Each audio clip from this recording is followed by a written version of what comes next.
Costiu. Hier, une victoire belge avec De Peut qui s'est imposé au sprint devant Axel Mario sans véritable danger pour Ewen Costiu. Non, sans véritable danger. Malgré tout, Axel Mario a pris des bonifications. On a Aramburu aussi qui a terminé troisième, qui a aussi pris des bonifications. Donc, il faudra se méfier aujourd'hui. On sait que les bonifs, c'est hyper important sur ce Tour de Limousin.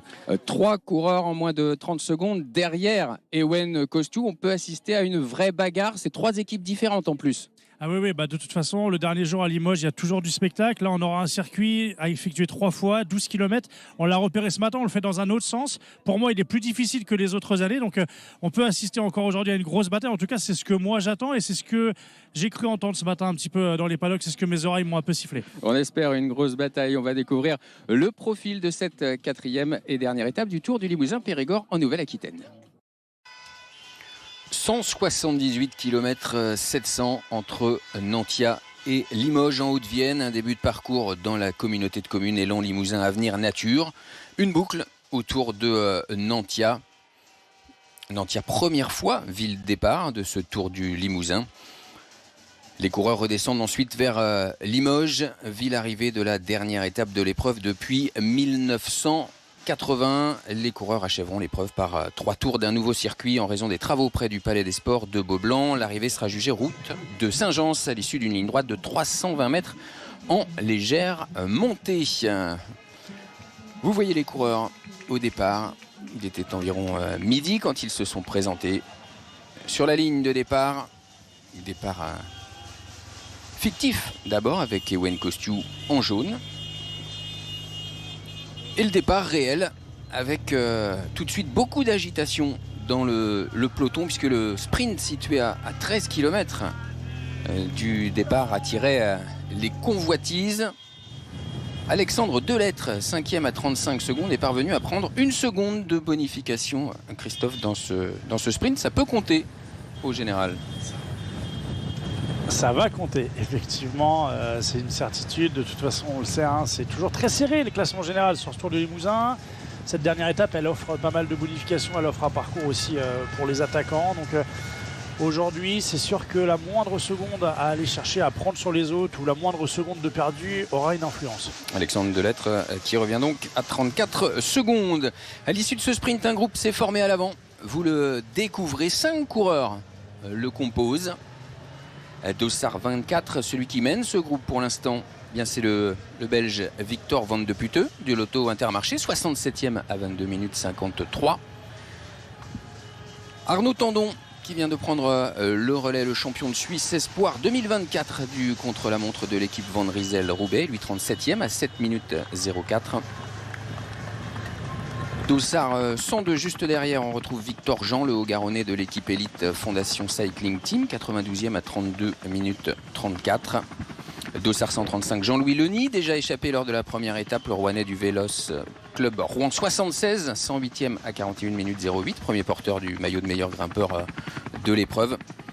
Et puis dans ce groupe de tête, le Dossard 153, Jaakko Anninen, le champion de Finlande 2004 de l'équipe Nice Métropole Côte d'Azur, 46e à 12 minutes 37. Le mieux classé, c'est donc Arnaud Tandon, 37e à 7 minutes 04. Pas de danger pour le maillot jaune d'Ewen Costiu, mais derrière ça roule et on a vu 2 équipes en tête de peloton. Ouais, ça roule fort, hein. Derrière l'équipe Decathlon, CMA, CGM et l'équipe Cofidis, hein, compris la tête de ce peloton.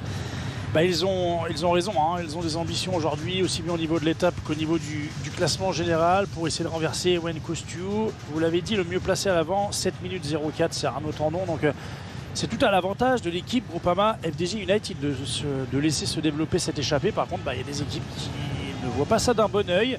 Et en l'occurrence, on a 2 équipes qui roulent très fort, hein. On a repris 2 minutes là sur les 20 derniers kilomètres. Donc ça roule extrêmement vite. On est en train d'essayer de se rapprocher le plus possible de l'échappée à l'amorce du circuit final. Quand on rentrera sur le circuit final, il restera 40 km de course. Des équipes intéressées pour la victoire d'étape et aussi pour le général, puisqu'on vous le rappelle, 4 courants en moins de 30 secondes de 4 formations différentes. En tête de ce classement dominé par Ewen Costiu, le Breton qui compte 21 secondes d'avance sur Matteo Vercher de Total Energy, 27 sur Alex Aramburu de Cofidis et 29 sur Axel Mario de CIC Pro Cycling Academy. Alors l'équipe Groupama FDJ United peut-elle parvenir à défendre le maillot jaune de son leader face à tant de menaces? Bah, en tout cas, on Ça va être l'espère. l'objectif. Ça va être l'objectif. Ce qu'ils nous ont montré hier, c'est que oui, c'est plutôt encourageant. Hier, on a vu une grosse équipe Groupama FDJ United. Il avait encore du monde avec lui. Il avait encore 2 équipiers sur le final, Ewen Kostiou. Donc c'était très rassurant parce que ce qu'on avait vu sur la deuxième étape, notamment avec ces équipiers qui avaient fini très très loin, on avait un petit peu de doute, mais finalement, je pense qu'hier, on a remis les choses dans l'ordre. En tout cas, tout va bien pour l'instant. Les voyants sont au vert. Après, attention, parce qu'hier, j'ai eu 2-3 petites échos comme ça qui peut-être ne veulent rien dire, mais en tout cas, Ewen Kostiou, a priori, hier, ne se sentait pas non plus extrêmement bien. Donc, pas bien, je veux dire, pas qu'il était malade, hein, mais juste, il n'était pas dans une très grande journée. Alors ça, c'est des choses qui peuvent arriver, hein. Hier, on était au 3e jour de course.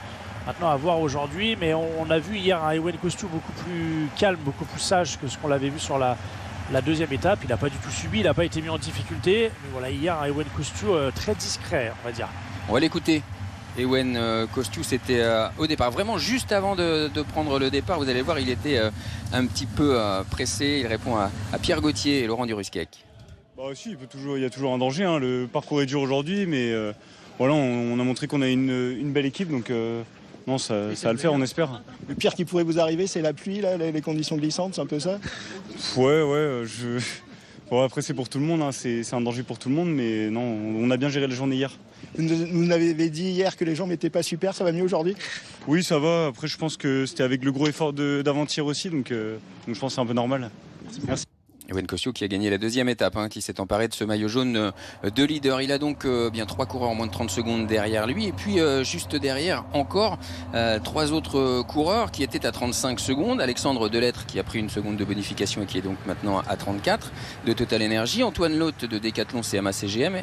Et Johan Simon de Saint-Michel, préférence Home Aubert 93. Et puis derrière encore Mathis Lebert à 38 secondes et Thomas Champion à 46 secondes, les 2 coureurs de Total Energy et de Saint-Michel, préférence Aubert 93.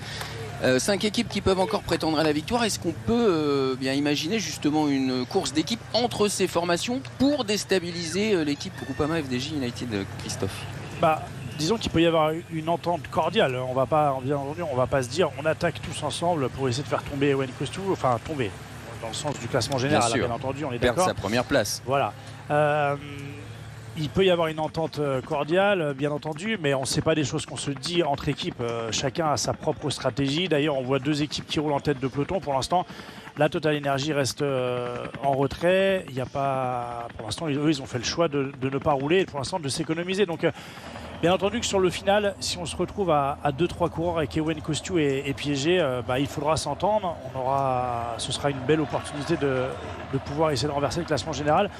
Maintenant, voilà, c'est pas des choses qu'on se dit avant, même si là, à partir du moment où on se retrouve à 2 équipes à l'avant à rouler, les 2 équipes ont le même objectif. Il y a certainement eu des discussions une fois que les 2 équipes se sont mises en place dans les voitures au niveau des directeurs sportifs, mais aussi au niveau des coureurs qui sont en train de rouler à l'avant.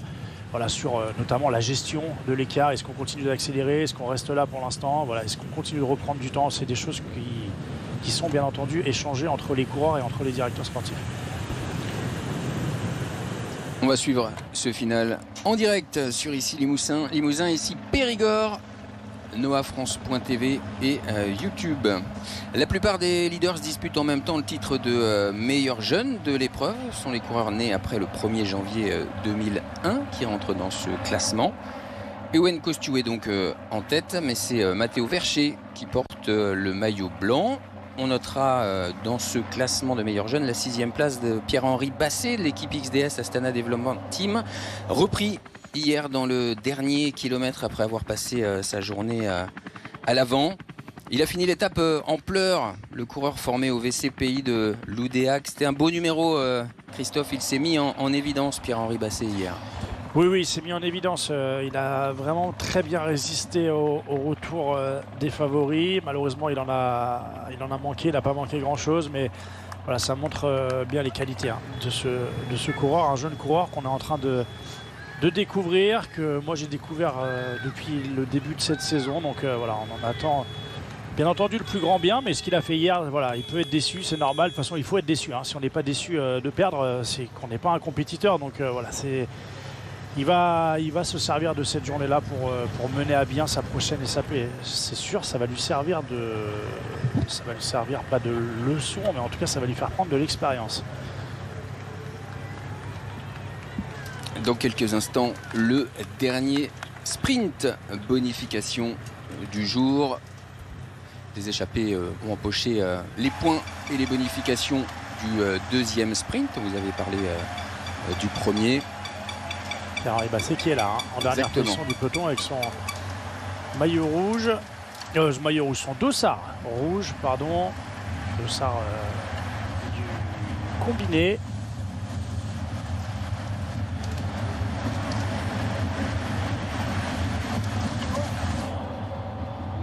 Et on retrouve les deux équipes à l'avant. On voit, ça roule très très vite. On y met de l'implication dans cette poursuite derrière les hommes de tête.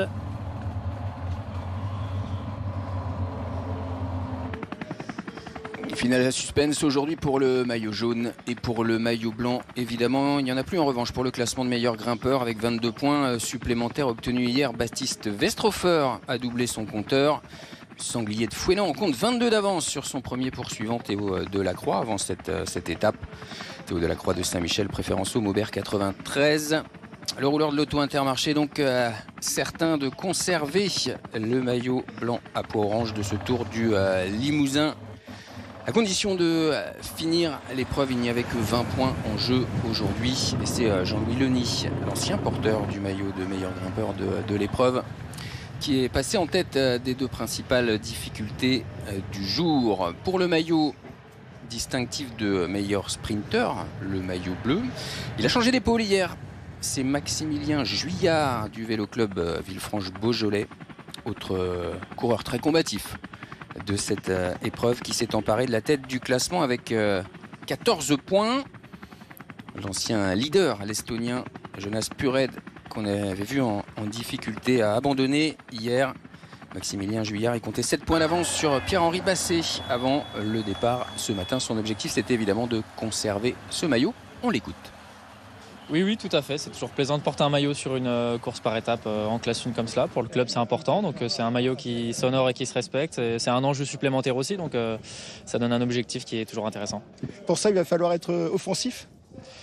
Oui, bien entendu. De toute façon, c'est en allant de l'avant que les maillots se jouent. Donc, pour ça, il faut être offensif. Rien n'est fait encore. Donc, il y a un sprint en plus qui arrive très rapidement aujourd'hui, tôt dans l'étape. Donc, idéalement, ce serait de pouvoir le faire et de le disputer et pour être plus tranquille par la suite. Un maillot distinctif sur une course de ce niveau, c'est pas mal. Ouais, carrément. C'est sûr, nous, ça faisait partie des objectifs de pouvoir se disputer un classement annexe. De pouvoir jouer un maillot, c'est toujours intéressant, toujours sympa. Ça met aussi tout le monde dans le droit chemin, je dirais, quand dans l'équipe on a cet objectif en tête. Donc le Tour du Limousin, c'est une très belle organisation. On est super content d'être là et quand je vois le monde au bord des routes en plus qui nous encourage tous les jours, c'est très satisfaisant. Donc on profite de ce qu'on peut prendre. Les jambes sont pas trop lourdes au bout de 4 jours? Ouais, si, hein.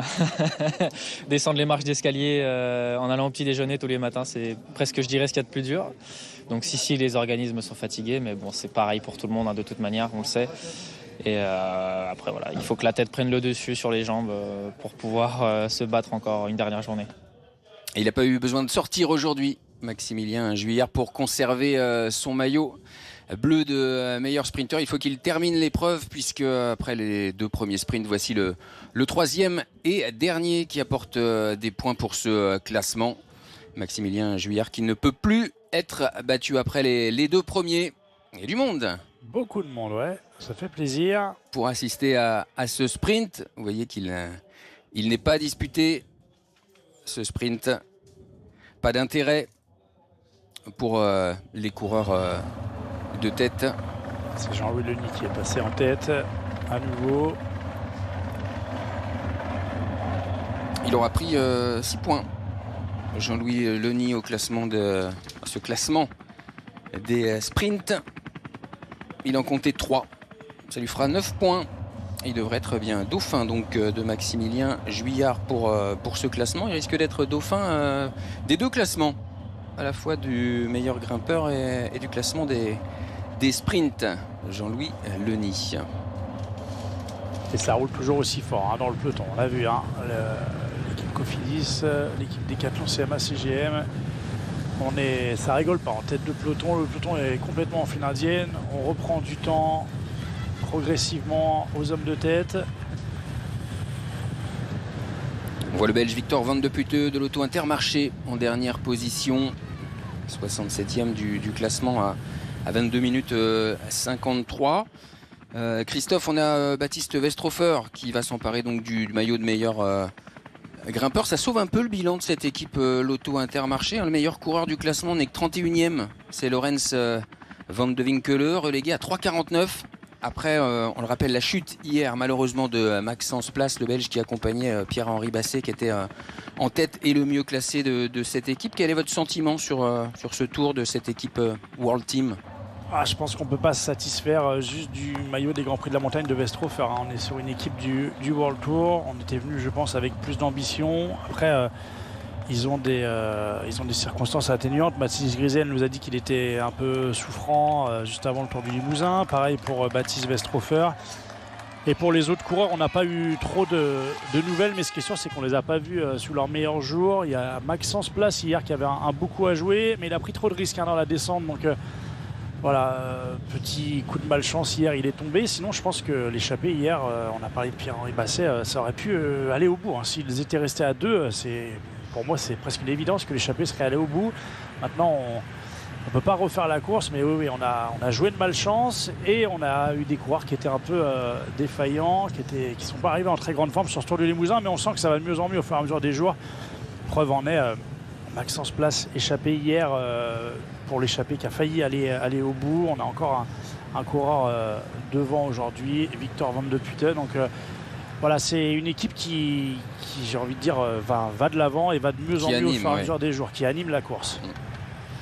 Et qui va essayer de remporter cette dernière étape. Justement, on a eu une question, vous avez passé le QR code, il est là, il s'est affiché. Vous pouvez le scanner et poser vos questions à Christophe Riblon, comme Joël qui nous demande quel est le favori aujourd'hui de Christophe Riblon. Ça va être le même qu'hier et avant-hier, c'est facile. C'est Alex Aramburu tout simplement. Alors, je vais m'expliquer parce qu'on va dire que... C'est vrai, à chaque fois vous donnez le même. Je prends toujours le même. Baptiste Westrofer à l'image. Non, en fait, moi je mise quand même sur une arrivée groupée. À combien de coureurs, je sais pas, mais qu'on soit 4, 5, 12 ou 15 ou 20, je pense qu'on ne sera pas plus à l'arrivée. Alex Aramburu m'a montré que depuis le début, dès qu'il arrive dans un groupe, en fait, il remporte le sprint du groupe auquel il appartient. Donc oui, effectivement, il n'a pas été capable de s'isoler à l'avant, d'être tout seul. On l'a vu attaquer plusieurs fois, il n'a pas réussi à faire la différence à chaque fois. Mais ça, c'est parce qu'il est classé très proche au classement général. Il est 3e du classement général, donc c'est logique qu'on ait du mal qu'on ne le veuille pas le laisser sortir. Donc voilà, après, quand il est au sprint, il est redoutable. Et quand on a repéré ce matin le circuit est dur et la ligne d'arrivée, attention, elle est beaucoup plus dure que les autres années. C'est vraiment un peu plus qu'un faux plat montant. C'est presque une bosse pour arriver. Et là, ses qualités de puncher vont être redoutables pour l'arrivée d'aujourd'hui. On a noté votre pronostic, Christophe. Je rappelle que vous aviez raison sur la première étape avec la victoire de Noah Isidore. C'est vrai. Allez, il vous reste une chance. Une question de Véronique de Nantes. Antoine Lotte peut-il renverser le classement général à l'image du Région Tour Pays de Loire ? Le circuit est un petit peu moins difficile, mais ça peut ressembler à ce qu'on a comme circuit le dernier jour du Pays de la Loire Tour. Donc, en tout cas, on essaye de se mettre dans cette position-là. Quand on regarde l'attitude des Decathlon CMA CGM, on est en train de combler l'écart avec les hommes de tête pour essayer de créer un regroupement ou revenir assez proche des hommes de tête pour créer une course de mouvement. On l'a vu, Antoine Lotte très remuant là sur les 2 dernières étapes. Il a l'air en très grande forme. Je dirais que hier, peut-être le parcours était vraiment sur le final. Il était peut-être pas assez difficile. Aujourd'hui, dans ce circuit de Limoges en ville, je pense qu'il y a des possibilités de pouvoir s'isoler à l'avant quand on l'a repéré ce matin. Donc oui, bien entendu que c'est encore faisable. Combien il a au classement général, Antoine Lotte? Il a 35 secondes. Oui. Donc 35 secondes. Si on enlève les 10 secondes de bonus, ça fait 25 secondes. Ça va vite, 25 secondes. Si la guerre, si on attaque assez tôt, si on arrive à isoler assez tôt et Ewen Koustou, on peut vite perdre 20-30 secondes sur ce type de circuit. Donc En tout cas, moi j'ai le sentiment qu'on y croit dans cette équipe. Et Pierre Gauthier et Laurent Durisquec sont allés à sa rencontre ce matin avant le départ. Ils lui ont posé les questions. La question, Antoine Lotte a-t-il encore l'espoir de gagner? On écoute sa réponse.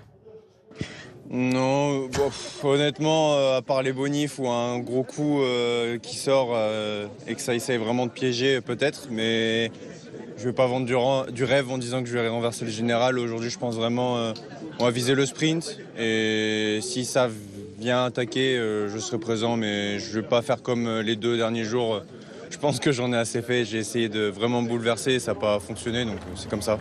Content quand même de vos sensations de ces 3 jours sur le Tour du Limousin?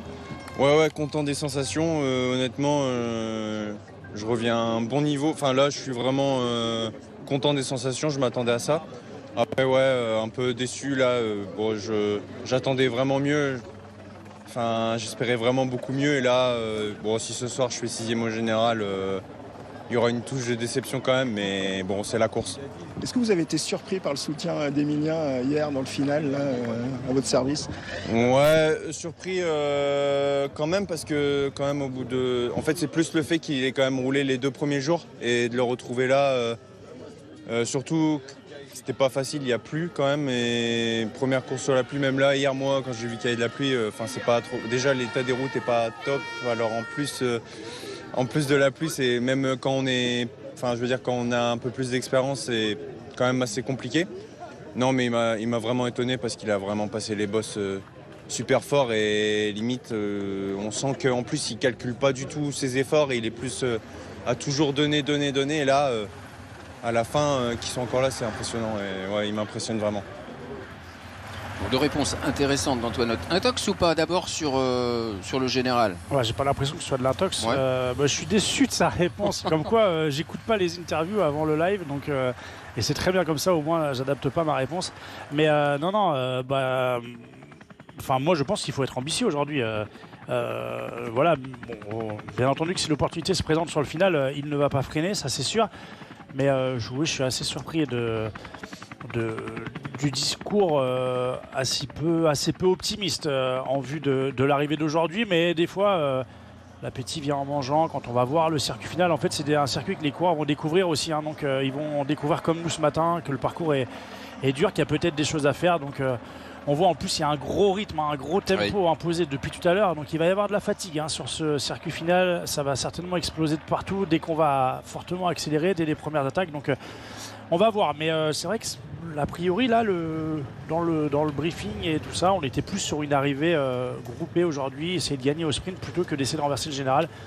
On va voir. Mais il espérait certainement le renverser hier, le général. D'ailleurs, il était évidemment dans ce groupe de tête. Il a demandé un peu de soutien à un moment donné quand ça roulait pas vraiment.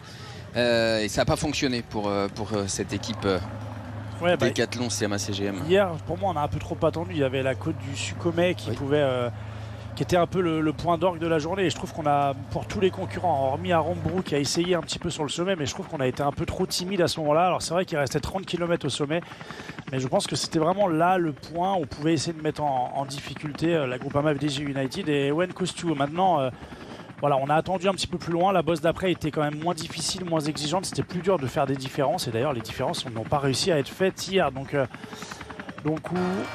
hier, on a essayé. Peut-être qu'on est un peu résigné justement par rapport à cette physionomie de course hier. Bien sûr, mais c'est ce que je disais. Moi, j'ai été surpris ce matin en découvrant le parcours en voiture avec vous, Freddy. Donc, je pense qu'on peut avoir des belles surprises. Comme je disais, l'appétit vient en mangeant. Je pense qu'on peut tout à fait voir des coureurs qui, tout d'un coup, se sentent, pourquoi pas, de tenter des choses et pourquoi pas d'assez loin. On a 3 tours de circuit, il y aura 4 passages sur la ligne. Donc, pour moi, au vu du parcours, il y a encore vraiment des belles choses à faire et c'est pas joué pour le classement général. Après, on la voit, cette équipe Décathlon CMA-CGM en tête de peloton avec Cofidis. Alors oui, certainement pour la victoire d'étape.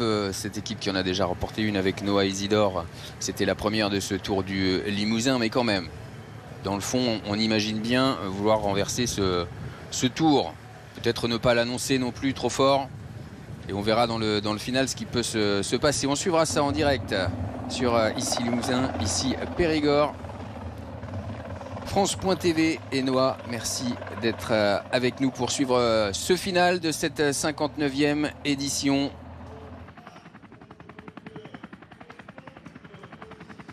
on a vu à l'avant du peloton, donc je le disais, des coureurs de l'équipe Cofidis, mais également des coureurs de l'équipe Decathlon, CMA, CGM. Mais en première position, ce n'est pas Émilien Jacquelin qui roulait lors des 2 premières étapes de ce Tour du Limousin. C'est lui qui imprimait le rythme pour l'équipe World Team française. Parce qu'il a peut-être changé de statut depuis hier, Émilien Jacquelin, parce qu'on l'a vu dans le final, il a réussi à tenir le rythme des meilleurs, notamment dans la côte dont vous parliez, le Suc au Mai. Il a même parvenu à maintenir un rythme pour Antoine Lotte dans le final et arriver avec les meilleurs de ce Tour du Limousin. Sacrée performance d'Émilien Jacquelin. Ouais, grosse performance hier. Il a surpris, je pense, tout le monde. Je ne sais pas si lui s'est surpris, mais je pense qu'il a surpris tout le monde. Même Antoine Lotte nous en parlait. Donc, c'est logique. On l'avait mis en premier équipier pour rouler sur les 2 premières étapes. Sur les 2 premières étapes. Ouais. Et hier, au vu de ses performances, c'est le dernier coureur à avoir accompagné Antoine Lotte. Donc aujourd'hui, on le préserve un petit peu plus en vue du circuit final. Alors, s'est-il surpris lui-même? C'est votre question. Christophe, on va écouter sa réponse au micro de Pierre Gauthier et Laurent Durusquec. D'un côté, je me suis surpris aussi. Je savais que les jambes étaient bonnes, mais après les 2 jours de travail consécutifs pour l'équipe, je ne savais pas sur l'étape Rennes comment les jambes allaient répondre. Et finalement, je suis content d'avoir pu aider Antoine dans le final comme je le pouvais. Donc tant mieux. Justement, c'était quasiment la première fois que vous passiez pas l'intégralité de l'étape à rouler devant le peloton. Ça donne des idées pour la suite ? Oui, en tout cas, c'est selon le briefing de l'équipe. Peu importe le rôle qu'on me donne, l'objectif c'est de donner le maximum. En tout cas, oui, c'est sûr que c'est plaisant de se retrouver aux avant-postes à la fin, même si, encore une fois, ce travail plus de l'ombre, début d'étape, moi, il me convient tout autant et je suis content d'aider de cette manière-là. Mais voilà, ça fait du bien de retrouver des avant-postes comme l'hiver. Quand on est un champion comme vous, il y a presque un petit regret de ne pas avoir joué la gagne finalement hier ? Bien sûr, je pense qu'il y a le côté sportif de haut niveau et le côté biathlète qui ressort un petit peu. Mais encore une fois, il y avait meilleur que moi dans l'équipe. Antoine, on a tout fait pour lui. Et donc, il n'y a pas de regret parce qu'encore une fois, c'est le collectif avant tout. Et je suis déjà content de m'être retrouvé aux avant-postes à ce moment-là. Le collectif avant tout. Beau discours, ouais. Vraiment, il parle bien, il parle vraiment bien. Puis il a déjà tout compris, il a déjà tous les codes. Aussi bien en course qu'en dehors. Est-ce qu'on l'a vu remonter le peloton hier, frotter sans problème? Ah oui, non, il a déjà vraiment les bons réflexes. On sent que Émilien a fait beaucoup de vélo pendant notamment ses saisons d'été pour préparer la saison de biathlon. Et puis, je disais, il a les bons réflexes. Hier, quand même, être là dans le final, aux côtés d'Antoine Lotte, c'est une chose, mais surtout, on l'a vu. À aucun moment il se pose une question, dès qu'il est là, dès qu'il voit que ça temporise, il est repassé à l'avant du groupe pour rouler, pour essayer de bénéficier à Antoine Lotte, à son coéquipier. Donc on sent qu'il a déjà, il a déjà tous ses réflexes d'un vieux baroudeur, d'un vieux coureur qui est là depuis plusieurs années dans le peloton. On avait beaucoup de questions à son sujet. Bien voilà, il a répondu à la pédale sur cette épreuve du Tour du Limousin, sa première épreuve professionnelle par étape, la deuxième après la Polynormande dimanche. Biathlète champion olympique Émilien Jacquelin de cette formation Decathlon CMA CGM Team. Allez, on retrouve les coureurs à l'avant. On s'intéresse à ce groupe de 5 qui a compté plus de 3 minutes d'avance. Vous les découvrez, ces coureurs, à commencer par le Belge Victor Van de Putte de cette formation Lotto Intermarché. Le dossard 24 spécialiste de cyclocross. Ewen Kostiou au chaud dans le peloton avec sa garde rapprochée. Rémi Cavagna juste devant lui.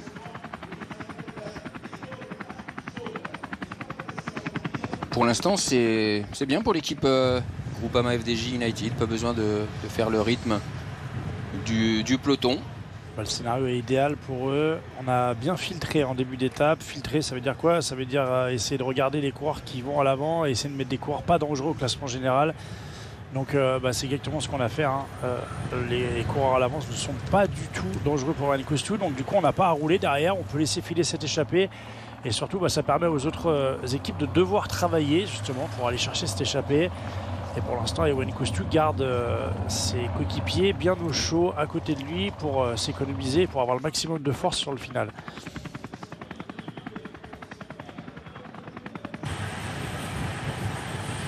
Le dossard 135, on l'a vu actif sur ce Tour du Limousin, c'est Jean-Louis Leny. Échappé, je vous le disais, lors de la première étape, premier porteur du maillot de meilleur grimpeur de l'épreuve. Jean-Louis Leny, le Rouennais, qui a remporté 3 fois le circuit du Morbihan. Lui qui était ancien professionnel de Nice Métropole Côte d'Azur. Vainqueur d'une étape du Crest-Bréz Elite l'an dernier et en 2022. Et on l'avait vu prendre la 3e place en direct sur Noah. C'était en 2023, 3e place d'étape sur le Tour Poitou-Charentes sous le déluge à La Roche-Posay. Jean-Louis Leny, vainqueur du Tour de Bretagne 2021, qui est donc encore à l'avant pour cette formation du Vélos Club Rouen 76. À ses côtés, le dossard 102, c'est le Haut-Garonnais Victor Jean de l'équipe élite Fondation Cycling Team. Installé en Savoie, Victor Jean. On l'a vu d'ailleurs échapper lors de la Polynormande. Il faisait partie de l'équipe U23 d'AG2R Citroën à l'époque. Stagiaire chez Saint-Michel l'an passé. 2e d'étape sur le circuit des Ardennes après une longue échappée avec notamment une partie en solitaire. Et puis il avait pris une 3e place sur une étape de l'Alpe Isère Tour. Victor Jean, le coureur d'élite Fondation Cycling Team.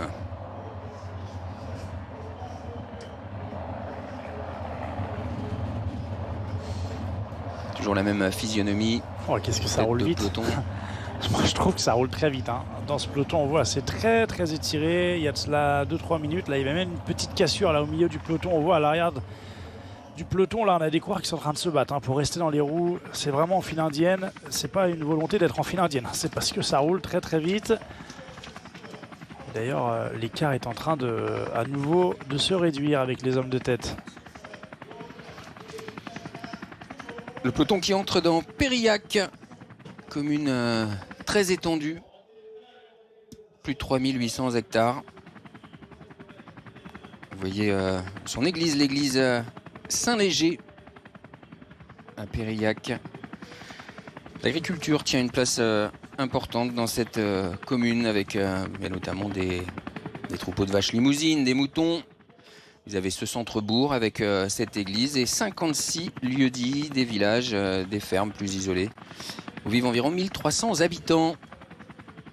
Et un riche patrimoine comme des châteaux, des maisons de maître et des bâtisses qui datent de plusieurs siècles. Nous sommes à Périac, en Haute-Vienne. Retour sur les coureurs de tête. Vous voyez le dossard 153 de Jaakko Hänninen, maillot bleu. Le coureur de Nice Métropole Côte d'Azur, Jaakko Hänninen, qu'on avait vu, champion de Finlande de 2004, courir notamment sous les couleurs de l'équipe AG2R de 2019 à 2023, la première saison en tant que stagiaire. 29 ans, c'est sa 3e participation. Il était déjà là l'an dernier avec une 57e place. Et lors de sa première saison, il avait terminé 46e. Il va arriver dans l'équipe l'an dernier. 3e des mondiaux espoirs quand même. Jaakko Hänninen en 2018. Mondiaux remporté à l'époque par Marc Hirschi et une 4e place sur le Tour de l'Ain 2022. Un début de carrière qui était prometteur pour le Finlandais.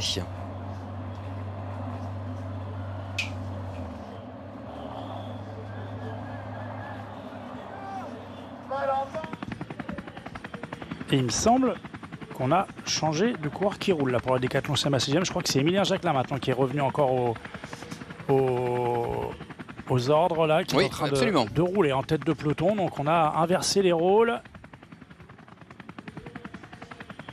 On a vu des coureurs à l'arrière en difficulté. Hein. Il y a des coureurs qui commencent à s'écarter déjà. Ça commence à être dur. Le Tour du Limousin, il a été dur depuis le début. Alors, et là, avec le rythme effréné de cette étape. On se bat à l'arrière pour rester dans les roues. On a vu notamment Carter Guichard de Nice Métropole Côte d'Azur, le néo-zélandais, s'écarter. Là, il y a de cela 2-3 minutes. Il était échappé hier, Carter Guichard. Donc on voit l'intensité qui est mise par l'équipe Décathlon CMA CGM et l'équipe Cofidis en tête de peloton. Lars Delmans, également de l'équipe Powells Sauzen. Une question pour vous, Christophe. Les performances des coureurs sont de plus en plus élevées. Il y a eu sur le Tour de France des contrôles antidopage très mal vus par les coureurs. Alors c'est vrai qu'il y a eu des contrôles antidopage nocturnes, notamment. Je vais vous poser une question qui fâche, nous dit Bernard. Pouvez-vous nous dire s'il y a des contrôles sur le Tour du Limousin et comment ils sont organisés? Alors déjà, je vois pas pourquoi la question est fâche. J'ai aucun problème à évoquer ça. Je pense qu'aucun coureur n'a un problème à évoquer ça. Très mal vu. Moi j'étais sur le Tour de France. C'est pas du tout ce que j'en ai lu et ce que j'en ai vu. Les coureurs ne se sont pas plaints des contrôles en pleine nuit. Ils ont juste signalé qu'ils avaient été contrôlés en pleine nuit et qu'on est quand même le seul sport à accepter ça. Donc c'est juste. Moi je suis ok avec ça. Les coureurs étaient ok avec ça. Ni Pogacar, ni Vingegaard, ni Evenepoel n'ont été dire dans les médias ou je sais pas où à quelle interview qu'ils ne voulaient pas que ça se passe comme ça. Ils ont fait ça de bonne volonté. Il n'y avait aucun problème avec ça. Et d'ailleurs, on n'a aucun résultat depuis. C'est tout simplement parce que certainement que tout est négatif. Donc voilà, très bien. Je trouve que ça va dans le sens de la lutte antidopage. Et s'il faut faire ça, on le fera. Il faut juste que ça ne devienne pas la norme. Ensuite, sur ce Tour du Limousin... Ils ont précisé quand même, ces coureurs-là, que c'était pas idéal de nuit d'être dérangé, notamment Vingegaard à 2h du matin. Vous êtes en plein sommeil profond, disait d'ailleurs Pogacar, que lui c'était un petit peu plus tardif, vers 4 ou 5 heures je crois, et que son sommeil profond était passé, même s'il s'endort plus tard, me semble-t-il, dans ses propos. Ils ont des applis pour analyser leur sommeil, donc ils savent exactement où ils en sont. Pour le Limousin, après Christophe. Bien entendu qu'ils ont dit que c'était pas la situation idéale, ça on peut tout à fait le comprendre. Après ils ne s'en sont pas plaints et ils ont bien entendu fait le contrôle sans aucun problème. Non, après pour le Tour du Limousin, il n'y a aucun sujet. En fait, tous les coureurs professionnels ont les mêmes contrôles antidopage que sur le Tour de France. On a des contrôles antidopage aux arrivées, il y a des coureurs qui sont tirés au sort, il y a bien entendu le vainqueur de l'étape, le vainqueur du général qui va aussi au contrôle antidopage, et on peut aussi, à l'image de ce qu'on a eu sur le Tour de France, avoir des contrôles à l'hôtel le soir, le matin. J'ai pas ces infos-là parce que c'est des choses qui restent privées et on ne communique pas sur toutes ces choses-là, mais on est les coureurs du Tour du Limousin, et d'ailleurs il y en a qui étaient au Tour de France, sont contrôlés, je pense à Baptiste Westrofer par exemple, on est contrôlé exactement de la même façon sur le Tour du Limousin et sur toutes les autres courses professionnelles de l'année que sur le Tour de France. Merci pour ces réponses, Christophe. 1 minute 33 à l'avance des 5 hommes de tête à moins de 50 km de l'arrivée. Est-ce que l'échappée a eu une chance d'arriver au bout? Nous demande Bruno de Saint-Georges-les-Baillargeaux dans la Vienne. Ça va aller vite? Non. Ça va être compliqué. Déjà, plus qu'une 33 à 50 km de l'arrivée. On a compris que dans le peloton, il y avait au moins 2 équipes très intéressées pour revenir sur les hommes de tête. La commune de Nieul, traversée par le peloton, avec ce château. À l'origine, c'était une forteresse médiévale dont la présence est attestée dès le XIe siècle. Au XVe, la forteresse fut remplacée par une nouvelle construction dont le château actuel n'en constitue qu'une partie. Au XIXe siècle, il y a eu d'importants remaniements, décorations intérieures, modifications des façades. Le château de Nieul et son parc sont classés au titre des monuments historiques depuis 1946. Et puis vous voyez là le village et notamment l'église de l'Assomption de la Vierge que le château domine. Église des 12e et 13e siècles avec chapelle du 15e et 2 oratoires en granit du 17e siècle. Il est très joli ce château de Nieul en Haute-Vienne. Et retour avec les hommes de tête qui ont attaqué le Mais la dernière difficulté de ce Tour du Limousin, en tout cas celles qui sont répertoriées. Meilleur grimpeur de 3e catégorie avec à l'arrière Arnaud Tandon. Et son maillot rose, le champion de Suisse Espoir 2024 du contre-la-montre de cette équipe Van Rysel à Roubaix. Du vent défavorable dans cette partie. Vous faites bien de préciser que c'est la dernière ascension répertoriée, parce que c'est loin d'être la dernière ascension du jour. La dernière difficulté, c'est pas ça, non. Mais la dernière ascension répertoriée, effectivement. Et on a vu Baptiste Westrhofer, le porteur du maillot à pois,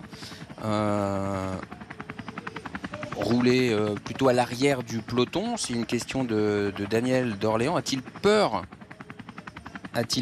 Baptiste Westrhofer, de rouler en peloton? Je crois pas. Ouais. Je crois pas. Faudrait. Alors, j'avoue que je le connais pas personnellement. J'aurai sûrement l'occasion d'échanger avec lui, mais non, je crois pas. Je crois que c'est juste il adore être devant. De toute façon, il adore faire ses raids de baroudeur à l'avant. Et non, là, si on le voit à l'arrière, c'est peut-être parce que ça commence un peu à être difficile pour lui. Les jambes commencent peut-être à être lourdes, mais non, je crois pas qu'il y a de volonté d'être soit à l'arrière, soit à devant.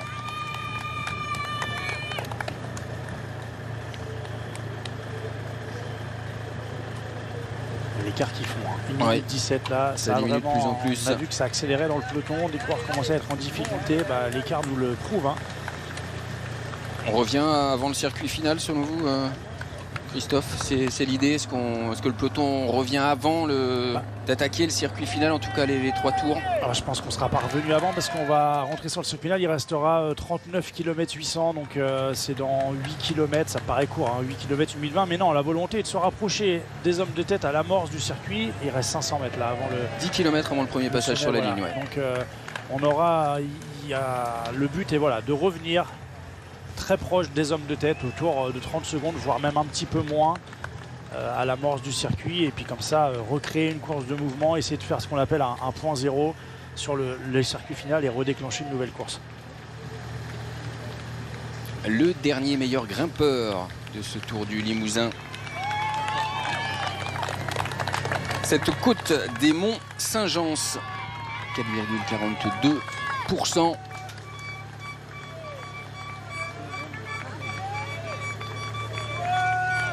Les hommes de tête qui vont bien franchir ce dernier obstacle répertorié de ce parcours, de la dernière étape du Tour du Limousin, Périgord Nouvelle-Aquitaine, avec Arnaud Tandon pour l'instant en tête devant Jean-Louis Leny. Est-ce que Jean-Louis Leny va passer ce meilleur grimpeur en tête comme il l'a fait lors des 2 précédents? Eh bien oui. Exactement. Ce sera donc le dauphin de Baptiste Westrhofer, avec 20 points inscrits aujourd'hui. Il en comptait 12, il en aura donc 32. Baptiste Westrhofer en compte lui 44. Voilà pour ce dernier grimpeur de ce Tour du Limousin.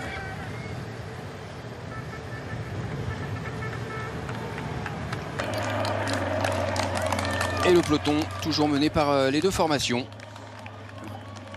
Décathlon, CMA, CGM et Cofidis. À Saint-Gence, le peloton.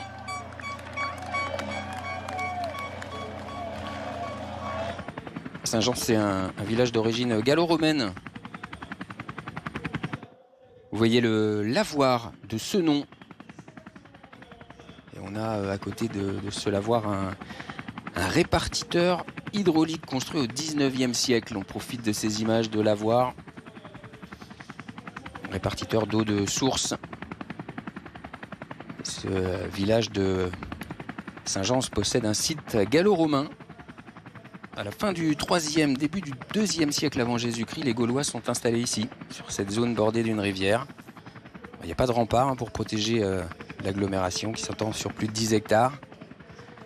Pendant plus d'un siècle, la capitale des Lémovis va prospérer avec des activités artisanales diverses telles que la métallurgie, du bronze et du fer, la poterie et d'autres activités habituelles dans ce type de communauté. Chaque campagne de fouilles, qui couvre environ 1500 m², livre en moyenne les restes de 300 amphores fragmentées ou entières. Je crois que c'est même beaucoup plus d'ailleurs, j'ai un doute sur le chiffre. Un musée archéologique a ouvert en 2019, musée archéologique Clémovis Guy Lins. Et j'en profite pour saluer Laetitia Villejoubert qui a préparé ces images de patrimoine pour ce Tour du Limousin. Laetitia qui est originaire de Saint-Gence. Merci à elle. 1 minute 07 pour les hommes de tête et le peloton qui revient progressivement. On va profiter de ce timing, Christophe, pour revenir sur bien une information importante que l'on a apprise hier soir. C'est l'arrêt de la carrière de Julien Alaphilippe, annoncé par le journal L'Équipe, le double champion du monde 2020-2021 qui a décidé de raccrocher. C'est officiel. Il y avait des signes déjà avant-coureurs, notamment sur le Tour de France, qui pouvaient laisser penser à cette issue. Oui, il y avait on l'a vu, ce Julien, cette année, c'était beaucoup plus compliqué. Même ces dernières années, on peut résumer ça comme ça. Il y avait déjà quelques échos sur le Tour de France cette année. Il faut quand même rappeler qu'il était en contrat jusque fin 2027. Donc il lui restait 1 an et demi de contrat. Donc je suppose qu'on a trouvé un accord entre l'équipe Tudor et Julien Alaphilippe pour arrêter. Bon voilà, choisi d'arrêter un peu avant la fin de son contrat. Julien, on lui souhaite le meilleur pour la suite. On sait tout le bien que Julien a apporté au vélo, notamment ses 2 titres de champion du monde, son maillot jaune sur les routes du Tour de France, toutes ces victoires magnifiques. Et sa 5e place en 2019 sur le Tour. Voilà, on espère que Julien, on lui souhaite le meilleur pour la suite et puis qu'il reste dans le monde du vélo. En tout cas, c'est quelqu'un que j'apprécie beaucoup. Il y a un coureur qui était déjà au courant, qu'il savait déjà depuis la semaine dernière dans le peloton de ce Tour du Limousin. C'est son ancien coéquipier, Rémi Cavagna. On va écouter sa réaction. Oui, mais il m'avait appelé déjà la semaine passée pour me dire ce qu'il comptait faire et tout, parce qu'on est en contact, on est bons amis, donc forcément. Et ouais, c'est triste. J'ai c'est un champion, c'est toujours été un champion. Et c'est vrai que quand j'ai commencé le vélo, il était là tout de suite dans l'équipe avec moi. C'était un de mes meilleurs amis, donc forcément, j'ai une pensée pour lui. Mais bon, je lui souhaite tout le bonheur du monde. C'est des belles émotions par ricochet. Ouais, c'est des belles et c'est triste aussi parce que j'ai commencé le vélo, il était là. Ça veut dire que la vie continue et moi aussi j'ai 31 maintenant, donc mais je suis plus tout jeune dans le vélo non plus, j'ai encore des belles années, mais c'est vrai que on voit que les jeunes arrivent et tout pousse, donc voilà. Merci. Très ému, Rémi Cavagna. Vous pensez aussi à l'après-carrière, d'ailleurs ça fait penser à ça, cette réflexion quand on voit l'âge avancé, comme Rémi Cavagna qui nous dit qu'il a 31 ans, ça pose question aussi. Bien sûr, ça pose question.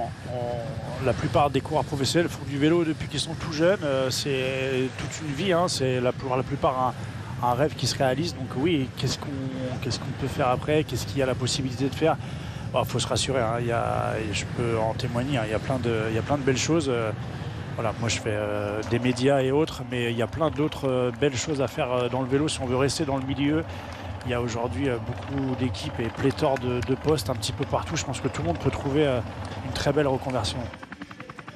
On va écouter une autre réaction, Christophe, d'un coureur qui connaît très bien Julien Alaphilippe. C'est Aurélien Paré-Peintre, on l'écoute. Ouais, non, c'est vrai que c'est un peu un tournant.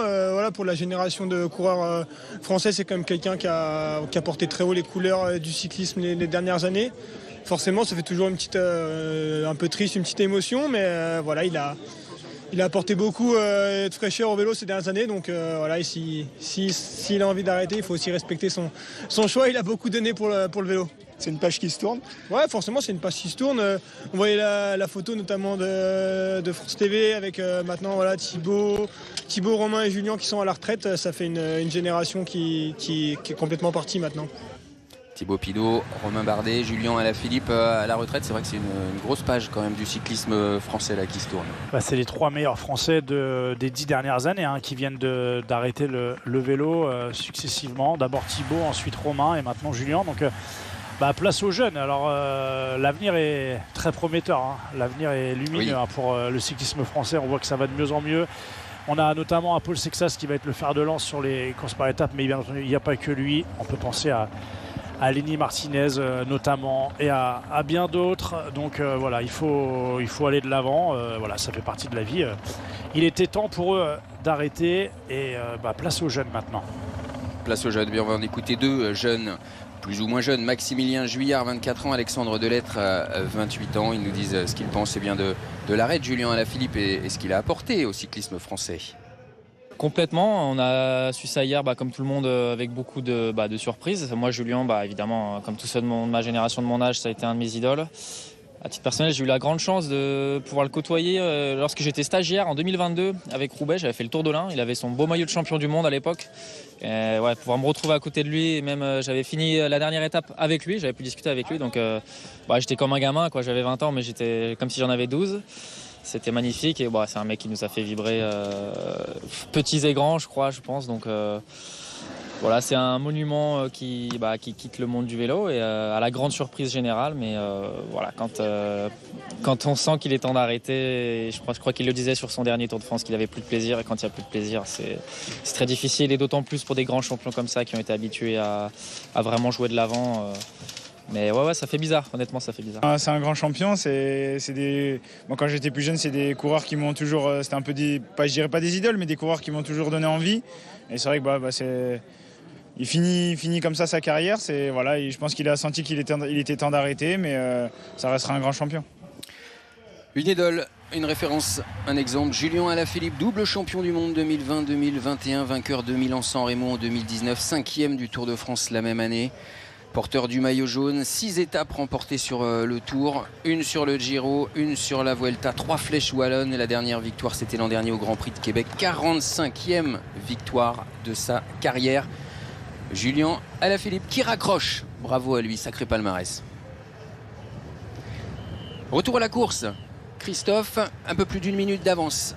À moins de 40 km de l'arrivée pour les coureurs qui sont entrés sur le circuit final ou qui vont entrer sur le circuit final après ce virage, me semble-t-il. C'est juste après, là.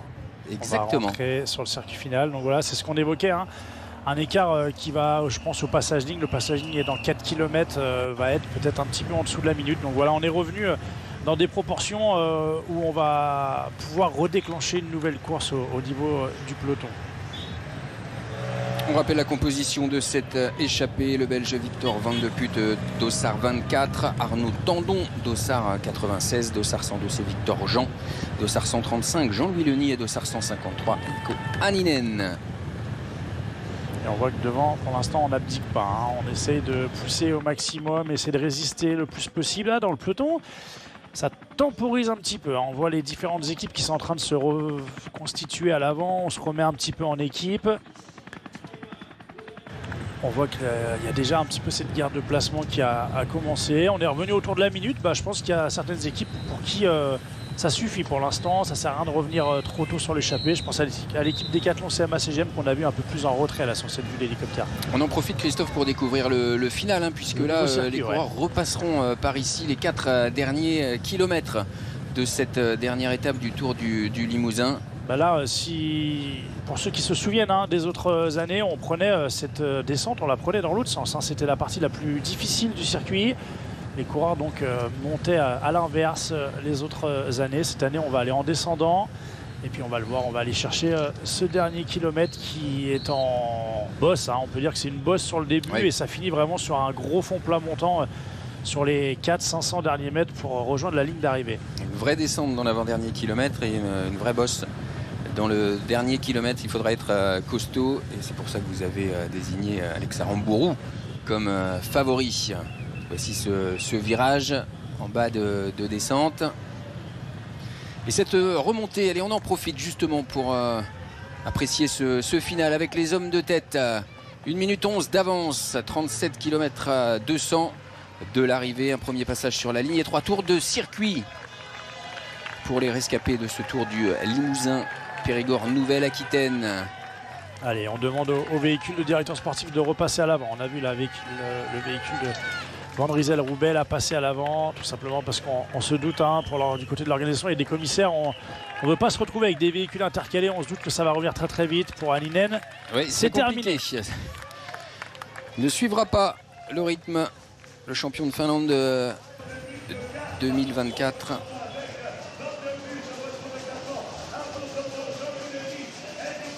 Et donc ils ne sont plus que 4 en tête au premier passage sur la ligne d'arrivée. On voit cette arrivée qui est dure, hein. Elle est difficile. On a un premier passage assez raide là jusqu'au rond-point. On a un petit replat où Jaakkoninen s'est fait distancer. Et puis là, les 250 derniers mètres, c'est un bon faux plat montant, à 3%, 3-4%. On voit ça va pas très vite au passage ligne. C'est Arnaud Tandon de l'équipe Van Rysel-Roubaix qui est passé en premier. Une accélération en tête de peloton. Coureur de Nice. Nice Métropole Côte d'Azur qui tente de s'isoler à l'avant. Pour l'instant, du côté de la Groupama FDJ United, on ne réagit pas. Il n'y a pas de danger, je pense, avec ce coureur. Ah oui, son coéquipier, Jaakkoninen, a lâché pour l'équipe de Nice. Et on voit Total Energy derrière, qui est en train d'attaquer. Allez, c'est parti dans ce final. Les réactions dans le peloton avec un duo donc qui se forme.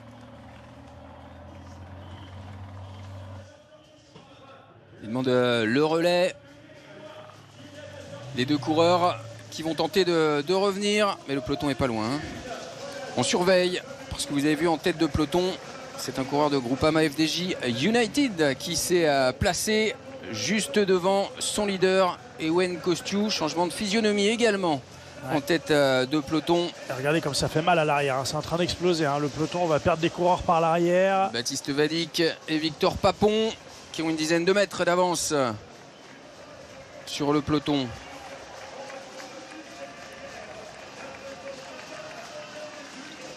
La minute très étirée, hein. Ouais, on a une petite minute d'écart. On le voit, hein, ce circuit, il va faire mal, hein.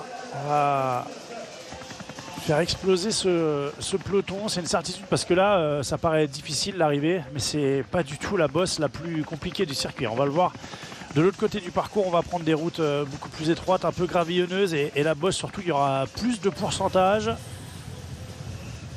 Les hommes de tête qui vont terminer avec la descente après le passage sur la ligne dans quelques mètres et retrouver cette route dont vous parlez, Christophe. Descente encore avant de tourner à droite.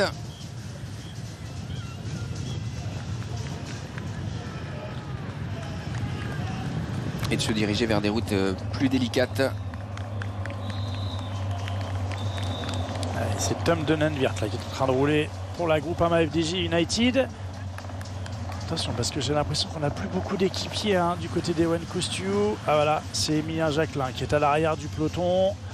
Il a roulé, on l'a vu travailler, hein, avant le circuit final. Vous découvrez la gare des Bénédictins. Incontestablement le bâtiment emblématique de la ville de Limoges, et les Limousins en sont fiers. Régulièrement cité dans le classement des plus belles gares de France, d'Europe et même du monde. La gare Limoges-Bénédictin, c'est aussi le décor de films ou de publicités. Elle a été érigée entre 1924 et 1929. Vous voyez là maintenant le quartier de la Boucherie, situé bien justement dans le quartier historique du château. La rue de la Boucherie, c'est l'une des rues les plus pittoresques de Limoges. Et puis vous apercevez maintenant le musée national Adrien Dubouché qui dispose de la plus importante collection de porcelaine de Limoges au monde. Et qui expose également des pièces venant du monde entier, remontant jusqu'à l'Antiquité. En tout, il est possible d'admirer jusqu'à 5000 œuvres. Un musée qui aborde la discipline dans ses aspects esthétiques mais également techniques. Le musée national Adrien Dubouché. Nous sommes à Limoges, ville arrivée de ce Tour du Limousin depuis 1980. Et on y est, ça y est, dans cette remontée. Pour l'instant, pas trop de pourcentage, mais on va tourner sur la gauche, prendre une plus petite route. Et là, on aura les plus forts pourcentages de cette ascension.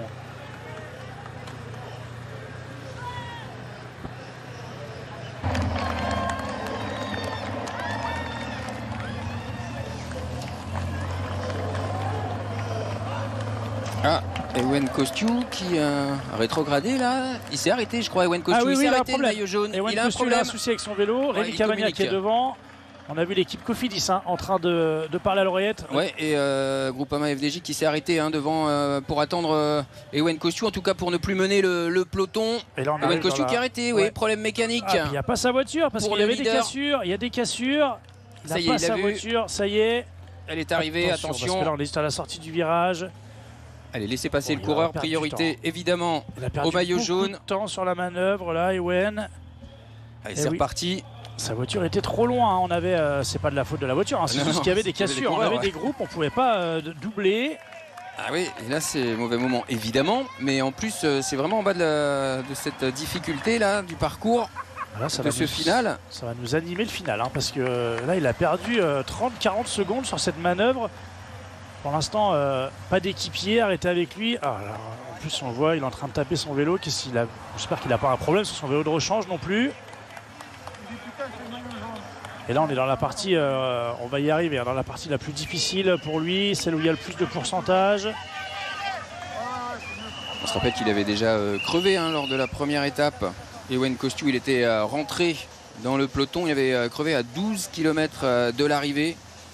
Il Allez, était ça y est. parvenu à revenir. On a un équipier L'équipier qui qui l'attend. l'attend.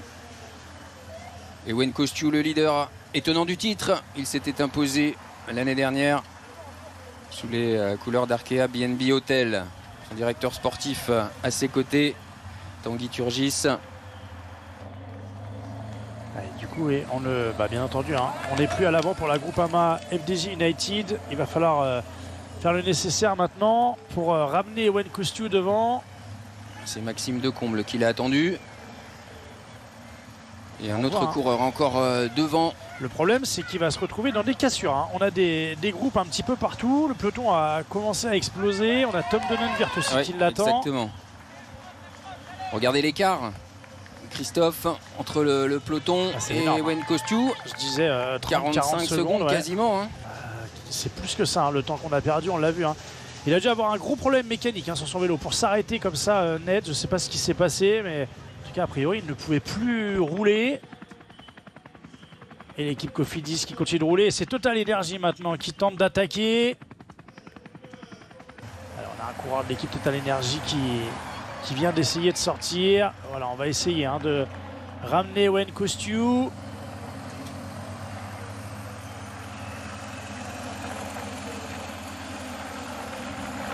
On va suivre ça. Évidemment, le retour du maillot jaune, la tentative en tout cas de retour du maillot jaune dans le peloton. Il y a un petit peu le feu là hein, pour Ewen Kostiou. Hein. On a perdu beaucoup de temps sur cette manœuvre et puis on le voit, c'est vraiment pas une phase de course c'est pas évidente simple, à gérer parce qu'on a des groupes qui sont en train d'exploser à l'arrière, on a des coureurs qui sont en train de se faire distancer, donc les commissaires sont obligés de faire barrage. On ne peut pas laisser passer tous les véhicules. Donc pour l'instant, Ewen Kostiou ne peut pas trop hein, bénéficier de l'aspiration des voitures. On a perdu Tom Donenwirt, hein. On n'a plus que Maxime Decomble aux côtés d'Ewen Kostiou. On a vu Jules Vaugrenard et Victor Garnalec, CIC Pro Cycling Academy, juste devant Maxime Decomble. Et puis Emilien Jacquelin, juste devant également. Voilà, toujours ce coureur de l'équipe Total Energy qui a attaqué à l'avant. C'est Baptiste Vadic. Ouais, je pense que c'est Vadic Toujours, hein, qui, tout à une l'heure, nouvelle fois. qui était parti.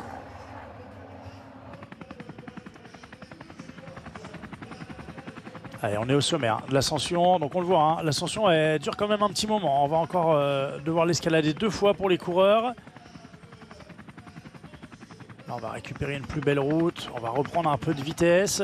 Mais on voit pour l'instant, si l'écart est juste, hein, toujours une quarantaine de secondes hein, entre Ewen Kostiou et le peloton. Non, on est déjà dans le virage à gauche, donc il y a moins que ça. Et toujours dans les voitures.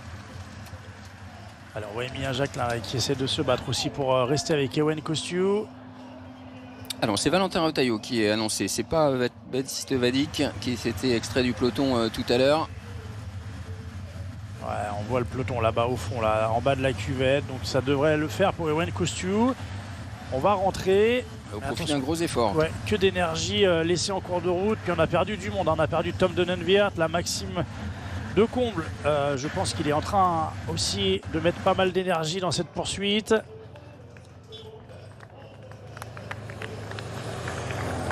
On rappelle hein, l'avance d'Ewen Kostiou, 21 secondes sur Matteo Vercher, 27 sur Alex Arambourou, 29 sur Axel Mario. Ouais, c'est bien Valentin Otaillot. Pour l'équipe Total Energy qui est partie en chasse derrière les hommes de tête. Et le maillot jaune qui revient en fond de peloton. Et c'est Cofidis qui mène le train de ce peloton. Et on a vu, hein, je ne sais pas si c'était volontaire ou pas, mais on a vu que l'équipe Cofidis et les autres formations, hein, on n'a pas cherché non plus à attaquer le maillot jaune sur cet incident mécanique. On n'a pas pris un rythme trop soutenu. On a maintenu le rythme et l'écart avec les hommes de tête. Allez, Rémi Cavagna maintenant qui va s'occuper des When Cossu pour le remonter à l'avant. Maxime Decombe qui va souffler un petit peu à l'arrière, là le numéro 3. Et on voit ce circuit, ça remonte encore un petit peu avant d'aller chercher la descente qui nous ramènera vers la côte d'arrivée.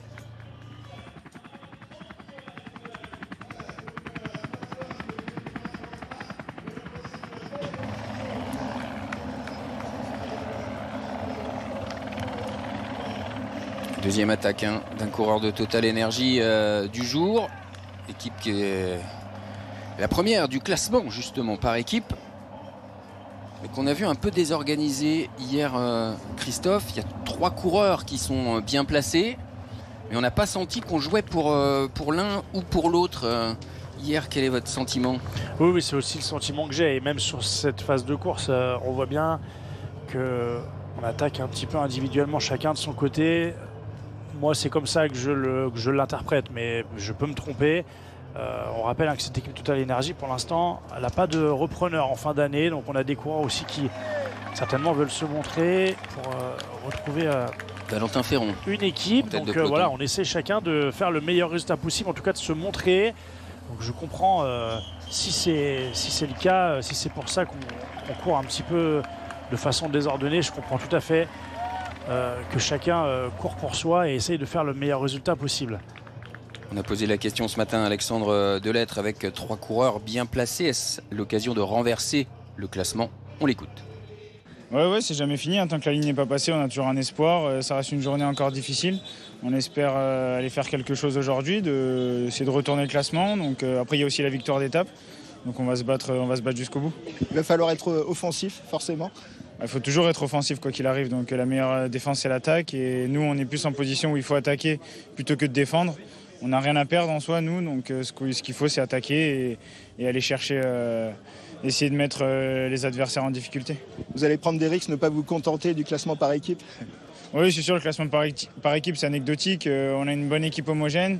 On n'a jamais eu le coureur vraiment au-dessus, un cran au-dessus.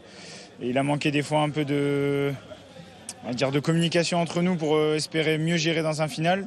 Mais là, on sait que ce qu'il nous reste à faire aujourd'hui, on va tout tenter pour essayer de renverser tout ça. Ouais. Comment vont les jambes après le Tour de France, après 3 jours du Limousin? Les jambes vont bien. J'ai bien récupéré après le Tour de France. Là, sur Limousin, je vois que je suis là, mais il manque encore l'étincelle. Il manque encore l'étincelle pour Alexandre Delettre, qui était présent sur ce Tour du Limousin l'an dernier avec une belle 2e place. On va suivre cette équipe Total Energy dans ce final. Pour l'instant, le peloton est mené par l'équipe Groupama FDJ United. Alors, par rapport aux bonifications, Christophe, autant qu'il y ait une échappée devant pour l'équipe Groupama FDJ United, est-ce qu'on mène le rythme assez soutenu pour éviter des attaques d'équipes adverses? Quelle est l'idée? Alors, je sais pas quelle est l'idée. Pour moi, c'est une erreur. Pour moi, c'est une erreur de Rémi Cavagna de rouler aussi vite. Je vois pas pourquoi on roule aussi vite. Il y a l'équipe Cofidis qui était en train de mener ce peloton. On n'est pas dans une partie du circuit difficile. On vient de s'infliger un gros effort pour ramener When Cossu. On a sacrifié 1 voire 2 coureurs. Je pense que là, il faut absolument préserver les coéquipiers des When Cossu. Il n'y a pas nécessité de rouler comme ça en tête de peloton. En tout cas, pas de rouler aussi vite que ce que roule Rémi Cavagna actuellement. Voilà, on a j'ai peut-être pas tous les éléments. Mais moi, je pense que là, c'est une erreur. En fait, il vaut mieux attendre de voir la réaction des autres équipes, attendre peut-être d'être attaqué, parce que là, je pense qu'on est en train de fatiguer Rémi Cavagna et je ne suis pas sûr qu'il puisse aller comme ça très loin, ou du moins pouvoir aider Ewen Cossu sur le final au vu de l'effort qu'il est en train de faire. Attention, les coureurs, quand vous jetez des bidons, vous avez vu, Christophe, pendant que vous parliez, un coureur qui jette un bidon, le bidon rebondit et revient sur la route et se retrouver au beau milieu du peloton. Avec cet effort de Rémi Cavagna, l'écart 10 minutes 35 secondes à 26 km de l'arrivée. Finale à suspense pour cette 59e édition du Tour du Limousin Périgord Nouvelle-Aquitaine. Toujours 4 hommes en tête. Victor Van de Putte, Arnaud Tandon, Victor Jean et Jean-Louis Leny.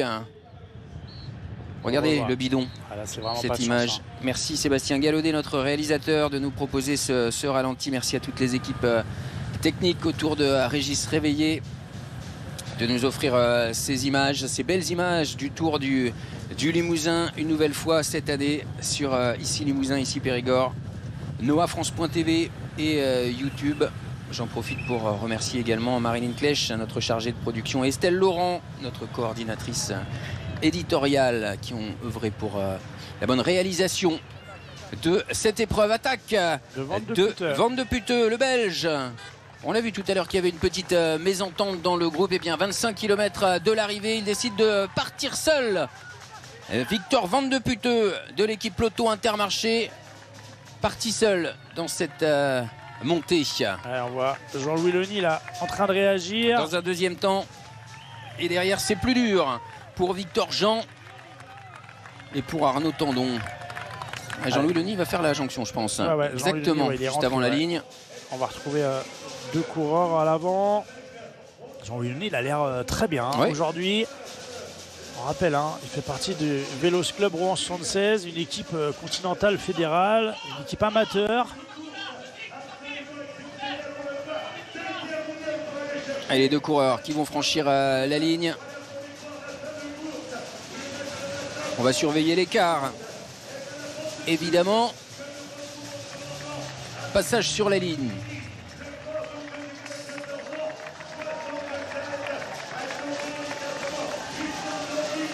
Les anciens poursuivants, enfin les poursuivants, les anciens coéquipiers, compagnons d'échappée sont à 10 secondes.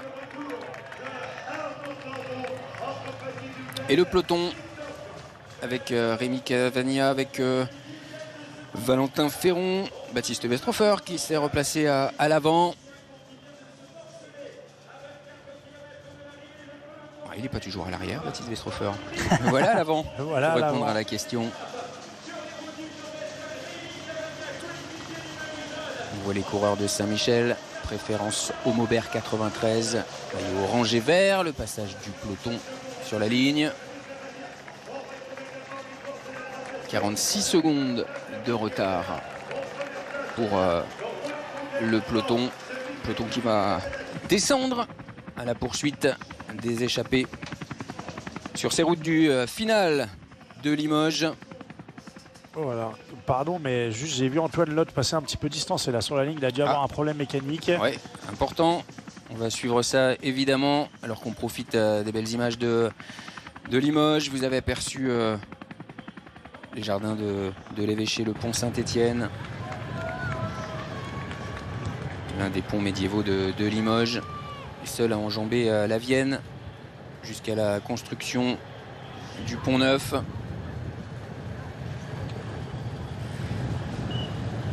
Et vous voyez la cathédrale Saint-Étienne, entrepris en 1273. L'édifice gothique est achevé à la fin du 19e siècle, soit 6 siècles de construction.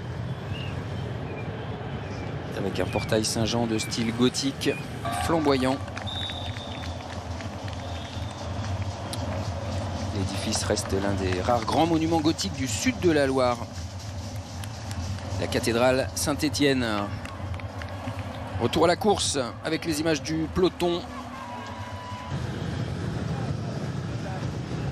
Et on retrouve à l'avant Jean-Louis Leny et Victor Van de Putte. Ils se sont isolés à l'avant pour l'instant. Résistent plutôt bien. Encore une quarantaine de secondes d'avance.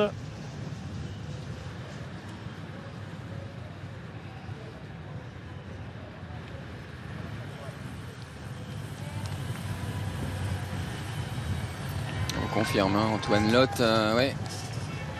Il a dû changer de vélo. Il a dû changer de vélo parce qu'on n'a plus son transpondeur sur les écrans. Donc il y a eu un problème mécanique pour Antoine Lotte, le leader de cette équipe Décathlon CMA CGM. Allez, à nouveau l'ascension pour la deuxième fois pour les deux hommes de tête. Ah, il est là, ça y est, il est revenu Antoine Lotte. Il est revenu à l'arrière du peloton.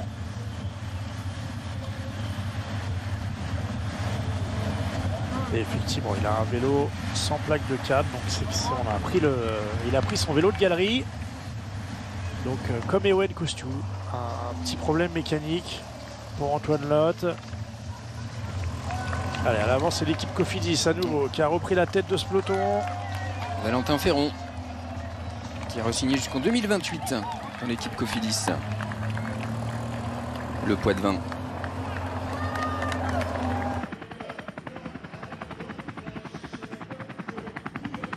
Et j'en profite, Christophe, d'abord pour vous souhaiter une bonne fête. Merci bonne beaucoup. Fête, Christophe. Et puis bien vous transmettre le salut de Serge de Saint-Quentin qui nous dit épreuve passionnante, merci pour ce direct. Quant aux analyses de votre consultant, elles sont excellentes. En résumé, un Christophe Riblon brillant comme toujours. Merci Serge. Bravo Christophe, on est ravis de vous retrouver à nos côtés cette année encore pour ce Tour du Limousin. Dans la côte, les hommes de tête, le Belge Victor Van de Put. Elle est difficile cette côte. Alors, et il n'y a pas Jean-Louis des pourcentages énormes, hein, mais on voit bien que c'est long, ça bute un petit peu. En plus la route elle rend un petit peu moins bien. On n'est pas sur un très beau macadam.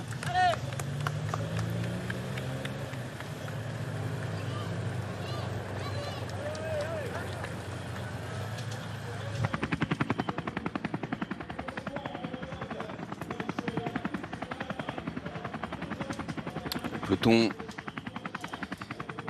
qui reprend Victor Jean, échappé lui aussi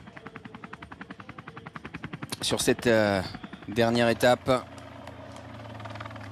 Et le prochain à être repris, ce sera Arnaud Tandon de l'équipe Van Rysel Roubaix qui se retourne et qui va voir le peloton revenir sur lui.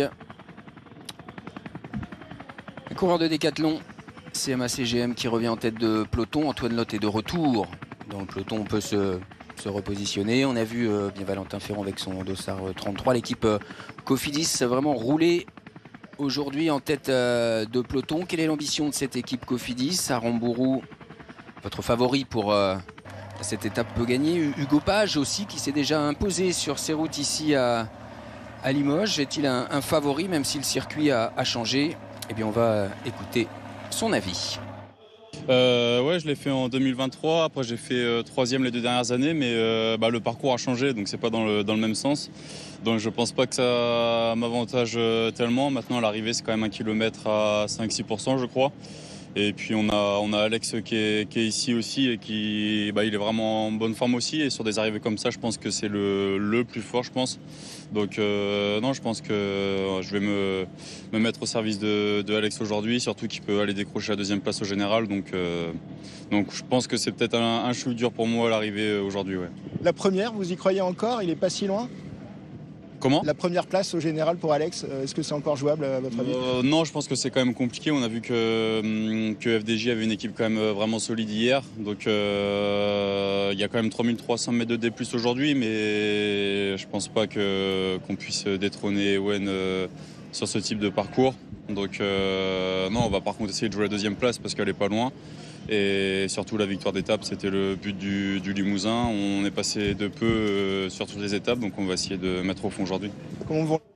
6 secondes d'écart entre Alex Aramburu et Matteo Vercher. Il y a des bonifs à l'arrivée, donc on pourrait faire coup double dans l'esprit de l'équipe Cofidis. C'est l'ambition en tout cas. C'est ce qu'on annonce, ouais. Et on voit bien que c'est le schéma que prend cette équipe Cofidis. En tout cas, c'est la stratégie qu'elle emploie. Maintenant, à voir les autres équipes. On voit l'équipe Décathlon CMA CGM qui a repris la tête de peloton.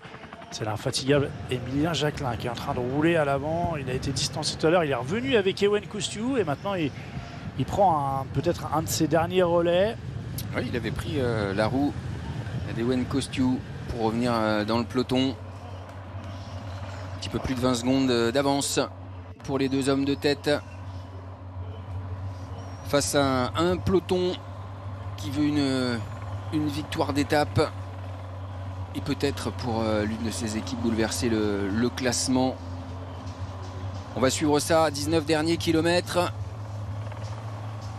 de cette épreuve qui se termine souvent, on vous l'a dit, sur des tout petits écarts. C'est même étonnant cette année d'avoir des coureurs à plus de 20 secondes du leader avant la dernière étape. Ça y est, Emilien Jacquelin, c'est terminé. Il n'a plus qu'à rallier l'arrivée et conclure sa première course à étape professionnelle tranquillement avec le devoir accompli.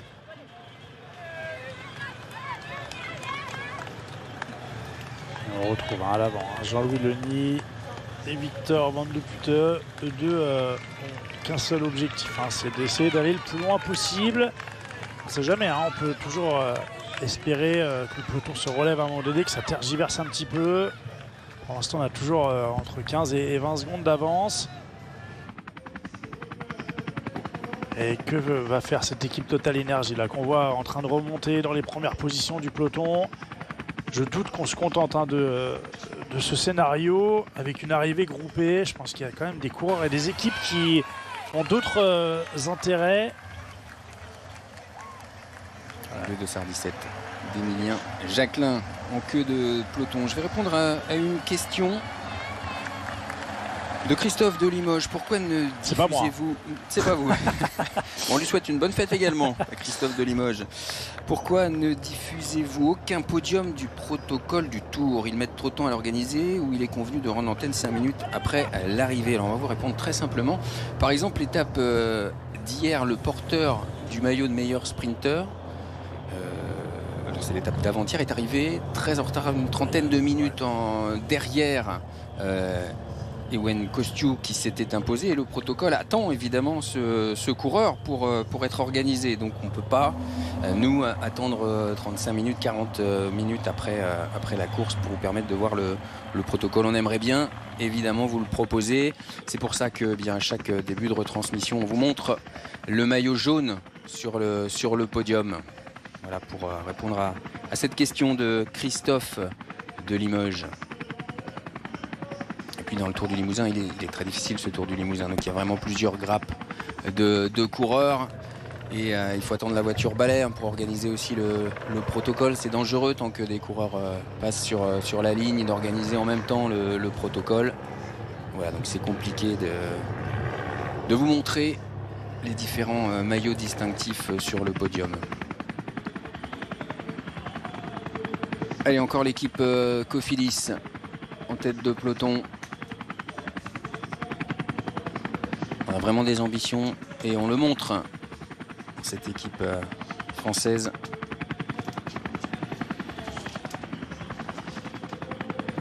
Équipe UCI Pro Team, la formation Cofidis. 9 victoires cette saison, avec bien notamment Alex Aramburu qui a gagné au Baloise Belgium Tour.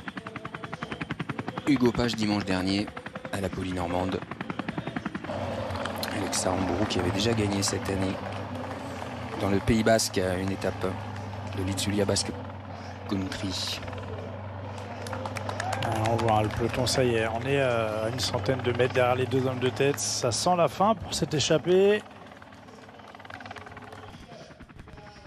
Ils ont tenté un baroud d'honneur sous l'impulsion du Belge Victor Van de Putte. En partant, seul d'abord, rejoint ensuite par Jean-Louis Leny.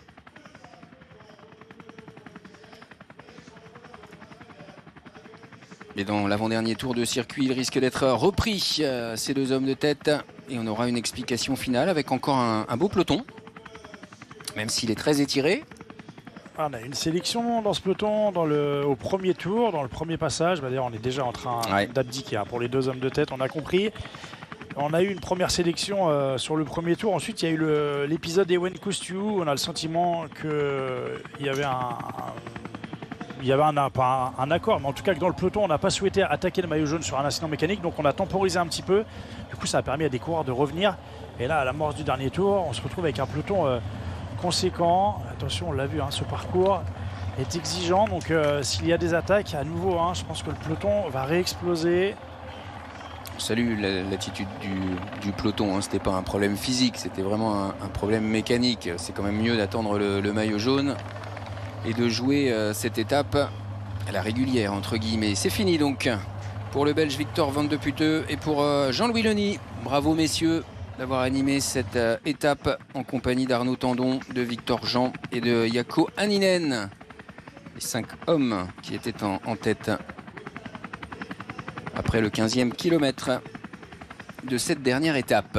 L'explication finale qui va remporter cette 59e édition du Tour du Limousin Périgord Nouvelle-Aquitaine. Est-ce que Ewen Kostiou, maillot jaune, va s'offrir un doublé? Réponse dans 15 km. Pour l'instant, c'est toujours Valentin Ferron qu'on retrouve en tête de peloton. Les coureurs qui reviennent vers Limoges pour aborder ensuite le dernier tour de circuit, 12 km 300. Il en reste un petit peu plus de 2 avant de retrouver la ligne d'arrivée de cette épreuve. C'est l'équipe Van Rysel-Roubaix maintenant qui mène le peloton. On aperçoit Baptiste Westroff avec son maillot à pois en 2e position, qui depuis tout à l'heure prend du vent pour ses coéquipiers. C'est bien placé. C'est les coureurs désignés pour le sprint aujourd'hui ou pour tenter quelque chose dans le dernier tour. Vous voyez la composition de l'équipe: Rémi Capron, Louis Ardouin, Job Hermans, Maxime Jarnet, Kenny Molly, Arnaud Tandon qu'on a vu à l'avant et Mathis Guérinel. Le Tour du Limousin, cher à Christian Courbater, qui peut compter sur 200 bénévoles qui œuvrent dans l'organisation de cette épreuve pour permettre à ces coureurs que vous voyez de se disputer une magnifique course à étapes sur les routes du Limousin et du Périgord. On en voit un là qui leur a fait signe de cet îlot directionnel. Et oui, c'est important. Les bénévoles, on le sait, sans eux, pas de course, pas d'organisation. Donc voilà, il faut leur rendre hommage et en prendre soin de ces bénévoles.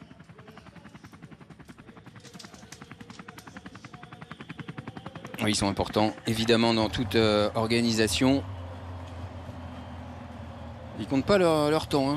On peut les voir tous les matins, tous les soirs, pour ceux qui installent, qui désinstallent, ceux qui mettent bien les panneaux sur le bord de la route, ceux qui assurent la sécurité des coureurs. On a des signaleurs aussi dans chacun des villages traversés. Il faut aussi trouver ces bénévoles-là sur chaque étape. Les municipalités qui s'en chargent souvent. Il faut trouver ces personnes qui ferment les chemins, les accès pour éviter de retrouver des véhicules dans le circuit. Allez, on aborde les derniers mètres de cet avant-dernier tour pour l'équipe Van Rysel-Roubaix.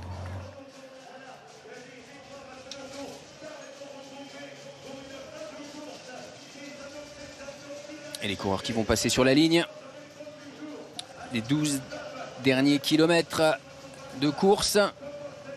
Et on voit, même si c'est un peloton groupé qui se présente sur la ligne pour le dernier tour, c'est difficile pour certains coureurs. Le parcours est exigeant, ça a roulé très vite toute la journée, il y a de la fatigue. Kenny Molly qui passe en tête devant Pierre Thierry. Valentin Retailleau. Le maillot jaune est bien là. Il a perdu un coéquipier, vous allez le voir passer la ligne dans un instant.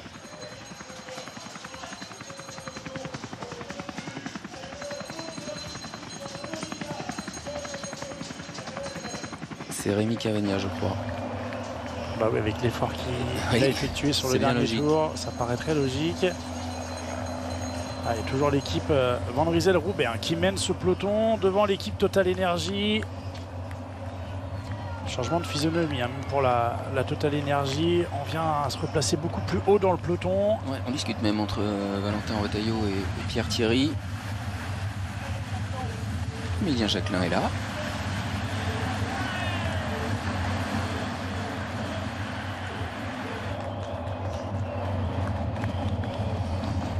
Allez, la petite guerre de placement là pour ne pas se faire piéger. À l'amorce de la dernière ascension, on a vu la route, elle n'est pas très large, donc il n'y aura pas de la place pour tout le monde. Il ne faut pas se retrouver trop loin. On voit le maillot jaune en bas, Ewen Kostiou qui vient se replacer là sur la gauche de la route. Sur la droite de l'écran, on a l'équipe Décathlon, CMA CGM d'Antoine Lotte.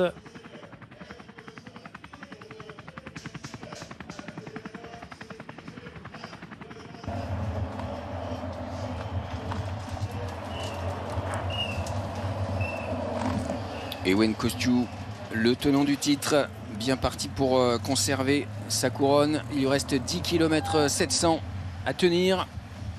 Il y aura des bonifications à l'arrivée. 10 secondes pour le premier, 6 secondes pour le deuxième et 4 secondes pour le troisième. Allez, les coureurs de Elite Fondation Cycling Team, cette équipe suisse qui sont à l'avant. On a 2 coureurs. On aperçoit Ewen Kostiou là-bas en 8-9e position.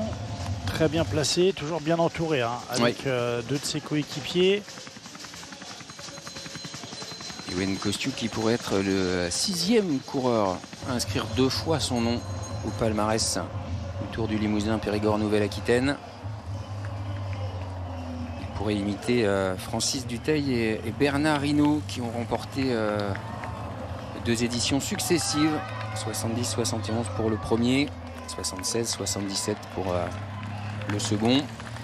Patrice Algan en 2000 et 2002, Charlie Mottet en 1987 et 1993 et Pierrick Fédrigo en 2004 et 2007 ont réussi à remporter 2 victoires. Pierrick Fédrigo qui a aussi une 2e place et une 3e place sur ce Tour du Limousin.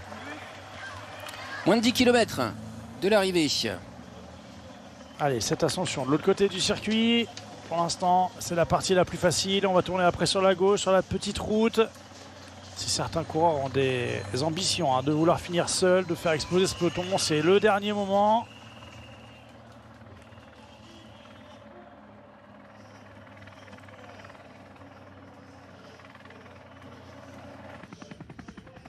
Christophe, à quel moment tenter quelque chose si vraiment une équipe voulait renverser le classement général? Là, c'est maintenant. Dans les 200-300 prochains mètres qui arrivent. Baptiste Westrhofer, c'est fini.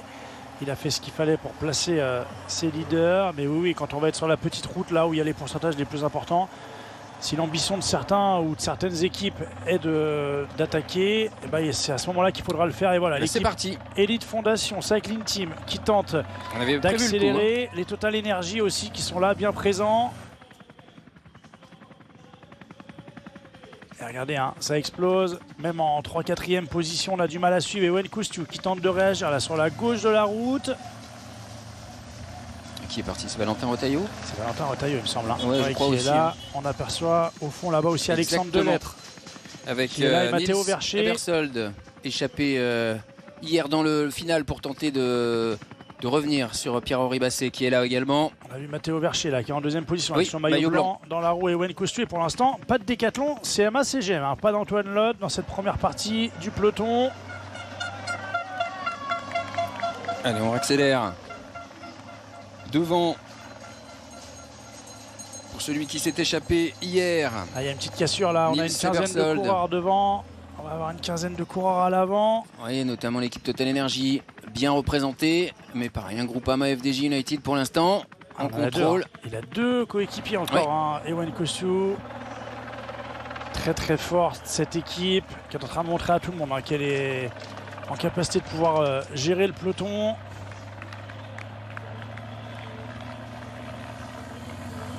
On avait Brieux Roland tout à l'heure avec Ewen Kostiou. Là, ça doit être Josh Kench peut-être. Qui est devant, je pense. Et puis l'équipe Cofidis derrière et Total Energy bien placé toujours. Allez, une accélération encore peut-être. La coureur de Total Energy, c'est parti. Allez, on va mettre l'équipe Groupama FDJ au travail. L'équipe Total Energy qu'on voit très active à l'avant du peloton. Peut-être Mathis Lebert qui attaque maintenant. On voit qu'il y a Matteo Vercher qui lui reste bien placé à l'avant du peloton. Matteo Vercher même qui est en train de laisser partir le coureur de Groupama FDJ United. Mathis Lebert, il est bien classé, Mathis Lebert, 8e à 38 secondes. C'est le 3e coureur Total Energy. Le mieux classé. Regardez, ça temporise derrière. Attention, pas trop laisser d'avance à ce coureur de Total Energy. Et on réagit pas directement du côté de Groupama FDJ. Le temps de remettre l'oreillette, visiblement, on discute. Où est Ewen? Il est par là, bien emmené par un coéquipier. Et là maintenant on va pouvoir assurer le train derrière.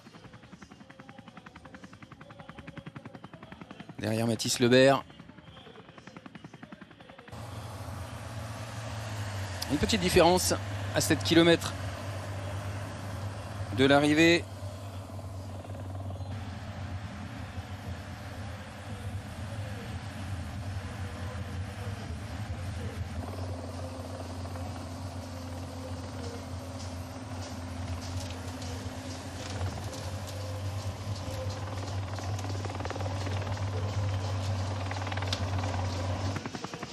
Allez, il est bien sorti, hein.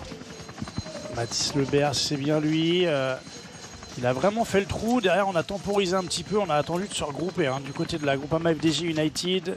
Voilà, on le sait, hein, si c'est bien lui. Il a 38 secondes de retard au classement général. Donc il y a un petit peu de marge pour Ewen Kostiou et ses coéquipiers. On rappelle qu'il y a des bonifs à l'arrivée pour les 3 premiers. 10 secondes, 6 secondes et 4 secondes.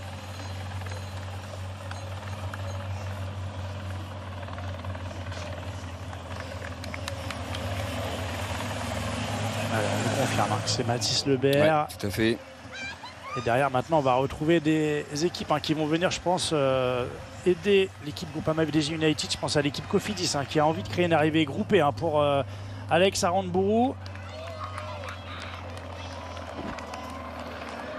Voilà, l'équipe Cofidis qui vient se positionner à l'avant.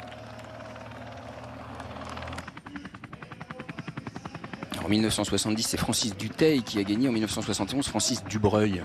Je me suis trompé tout à l'heure sur le doublé. C'est bien un Francis, mais c'est pas le même nom. Donc c'est bien Bernard Hinault qui a fait le doublé. C'est Pierre Gauthier qui suit cette épreuve, qui me corrige. Merci. Allez, la tête de course. On va se retrouver avec du monde encore hein, dans le peloton. Il y a une 50aine de coureurs. Bon, il va falloir aller chercher Mathis Lebert hein, pour jouer la victoire d'étape. On va arriver par contre sur des parties qui vont être un peu moins favorables, hein, un homme seul. Parce que derrière on va pouvoir un petit peu mieux s'organiser, on va être sur des routes un peu plus faciles avec un peu moins de pourcentage. Et puis après on va entamer cette longue descente pour aller rejoindre la bosse d'arrivée.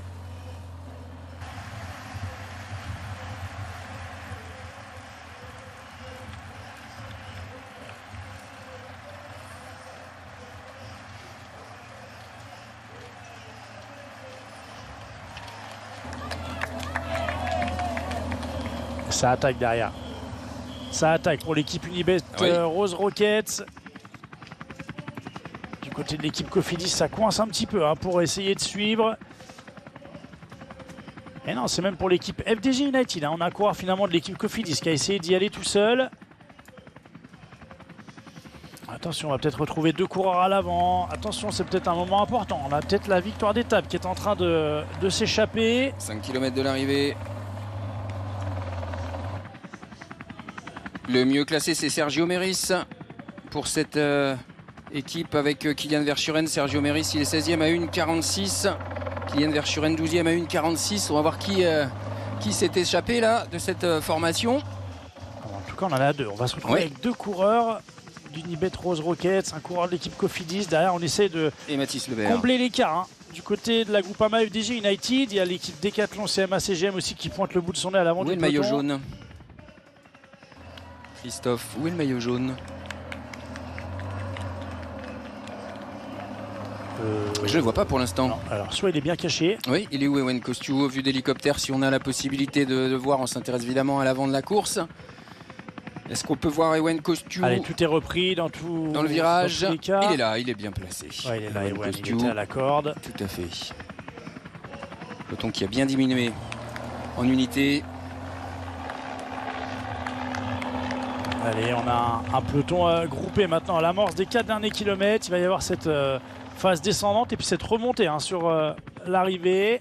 On va assister finalement à un sprint massif. Alors ça va être un sprint pas vraiment comme on a l'habitude de le voir. Hein. On l'a vu, c'est pas tout plat, c'est en montée. Il va falloir être plutôt puncher hein, pour s'imposer aujourd'hui. Antoine Lotte, il a du monde avec lui. Il a encore 3 équipiers du côté de la Decathlon, CMA CGM. Je rappelle, Christophe, qu'en cas d'incident mécanique dans les 3 derniers kilomètres, le coureur aura le même temps que le groupe auquel il appartenait avant son incident mécanique ou sa chute. C'est important puisqu'on va rentrer dans les 3 derniers kilomètres. Donc s'il arrivait un problème mécanique à Ewen Kostiou, il serait crédité du même temps que le peloton. Allez, c'est Aurélien Paré-Pinte là qui est en train de rouler. On aperçoit Pierre Gauthierat aussi qui est juste devant, hein. Antoine Lotte.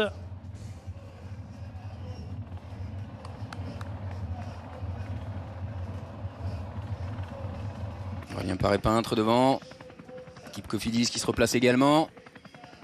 Unibet Rose Rocket on a sur Noah le côté. Isidore aussi qui est là. Ouais, je me posais la question, mais Noah Isidore il est là, hein. C'est lui le numéro 12, donc on est certainement en train de rouler pour lui. Oui, c'est ça, parce qu'Antoine Lotte est à l'avant. Oui, donc on va rouler à nouveau pour Noah Isidore. Il était aux côtés d'Hugo Page. Hugo Page qui va peut-être tenter d'emmener, comme on le disait, Alex Aramburu, si c'est bien la stratégie de cette équipe Cofidis. Allez, ça roule maintenant très vite, hein. Dans cette partie plate, là on va aller chercher la descente. Ça va descendre, oui. Ça va aller très vite, hein. Sur le final, oui. On va prendre énormément de vitesse dans cette phase descendante. Et on va voir ensuite qui sera le plus costaud.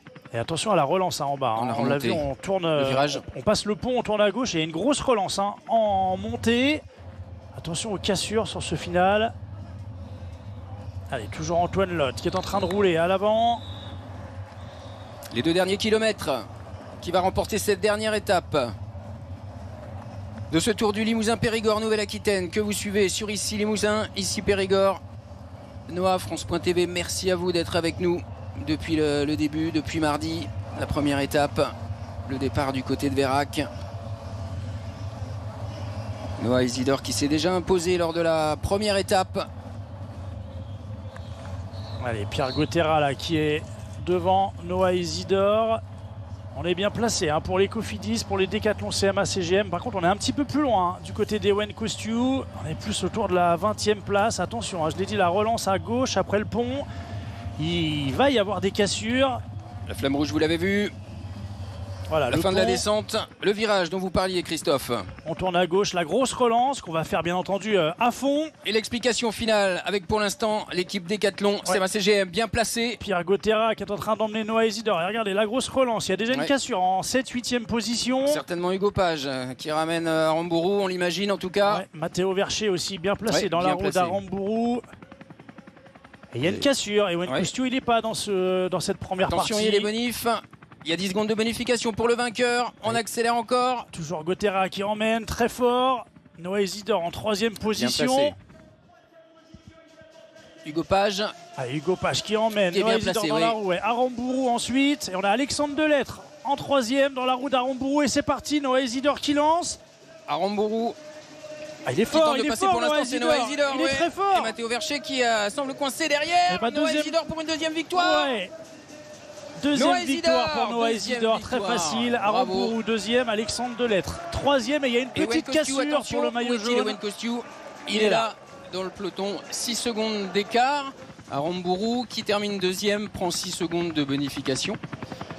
Il va donc réduire son écart de 12 secondes avec le maillot jaune d'Ewen Kostiou. Ewen Kostiou qui remporte ce Tour du Limousin. 2e victoire consécutive dans cette épreuve pour le Breton. Alexandre Delettre qui prend la 3e place. Pierre Gauthierat la 4e. Matteo Vercher la 5e. Alex Aramburu qui reprend donc 6 secondes à Matteo Vercher qui sont arrivés dans le même temps quasiment de bonification. Oui, ils sont arrivés a priori donc on va les retrouver. On va les revoir au ralenti. Christophe. On va les revoir au ralenti. Hugo Page qui a emmené Noah Isidore qui lance de très loin. On rappelle que l'arrivée était en faux plat montant. L'effort était très long. Alex Aramburu était parfaitement placé dans la roue de Noah Isidore. Mais Noah Isidore surpuissant sur cette arrivée. Il prend même le luxe de se retourner à 25 mètres de la ligne. Bravo Noah Isidore. Pierre Gauthierat le double pistolero il a fait aujourd'hui. Exactement. Et oui, c'est la 2e. C'est normal. Il est félicité. Avec son fan club. On les avait déjà vus sur la première étape. Bravo, cette équipe Décathlon CMA CGM qui a parfaitement manœuvré aujourd'hui. Oui, puisque nous avait dit Antoine Lotte était plutôt juste. Difficile de renverser le classement général, mais on pouvait jouer la victoire d'étape. Eh bien c'est réussi, puisque c'est Noah Isidore qui s'impose.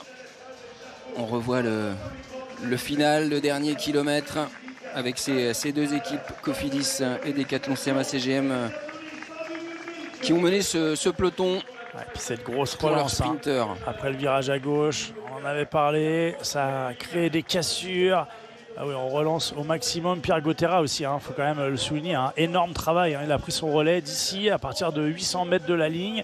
Il va s'écarter à peu près 300-400 mètres, donc un effort très long. On le voit là, ça temporise un petit peu, il regarde et il va en remettre un petit peu. Pierre Gauthierat va en remettre un petit peu. Noah Isidore a été parfaitement placé. Noah Isidore va même, on voit, laisser passer Hugo Page. Hugo Page qui est le poisson pilote Oui. de cette équipe Cofidis, poisson pilote d'Aramburu. C'est ce qu'il nous avait dit, oui. Il nous avait dit qu'il visait la victoire d'étape et la deuxième place du classement général. L'équipe Cofidis qui n'aura pas la victoire d'étape, mais qui aura la deuxième place du général. Ouais. Grâce aux 6 secondes de bonification arrachées, vous le voyez, par Aramburu, juste derrière Noah Isidore.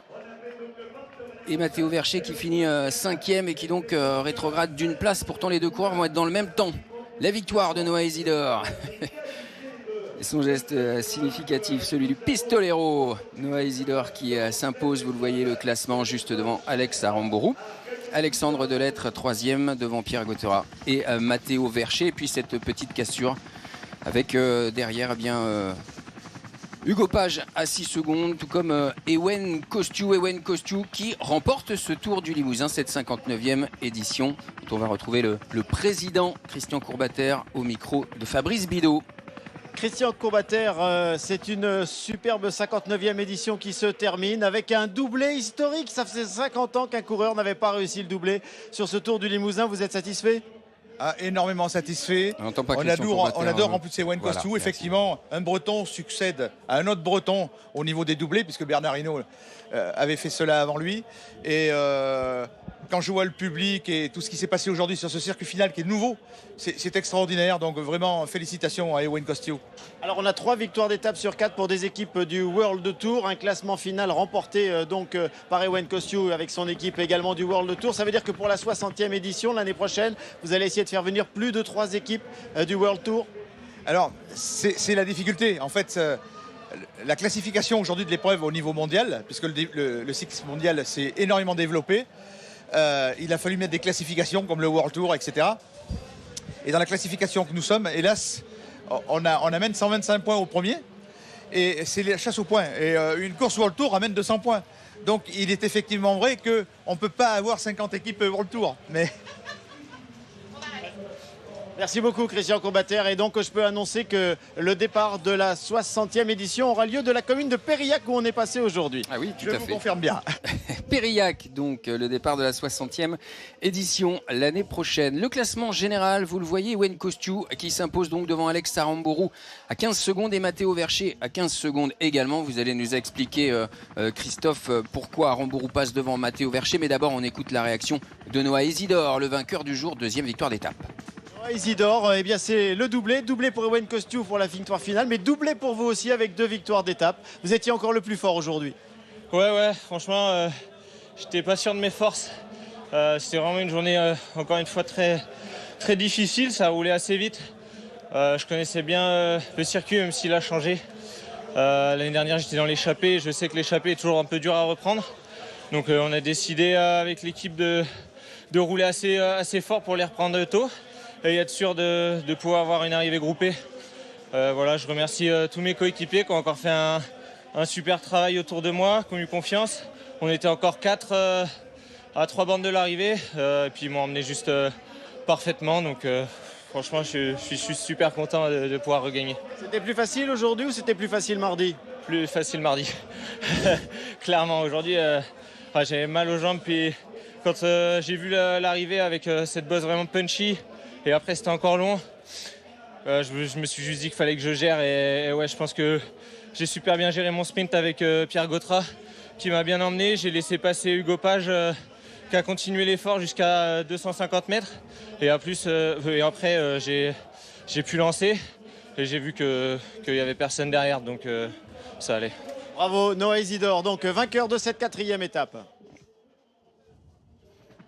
Bravo à cette équipe Décathlon CMA CGM avec ses 2 victoires d'étape de Noah Isidore, l'équipe d'Emilien Jacquelin qu'on va retrouver avec vous, Fabrice Bidot. Vous avez réussi votre première course par étape professionnelle. En tous les cas, vous vous êtes sacrément montré. Ouais, c'est fou. C'est sûr qu'il y a quelques mois, je pense que des personnes qui croyaient en ce projet, il y en avait peut-être 5, dont moi. Et c'est sûr que c'était un projet très ambitieux, un peu fou. Mais j'ai jamais baissé les bras tous les jours de l'année, même quand je me casse la clavicule, j'ai tout fait pour être présent ici. Et dès que j'ai su que j'allais courir, c'était tout donné pour l'équipe. Donc je suis content pendant 4 jours d'avoir vraiment fait le travail. Et super content qu'on ait ces 2 victoires avec Noah.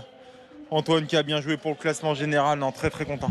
Et puis quelle popularité vous avez, vous êtes déjà une star du peloton.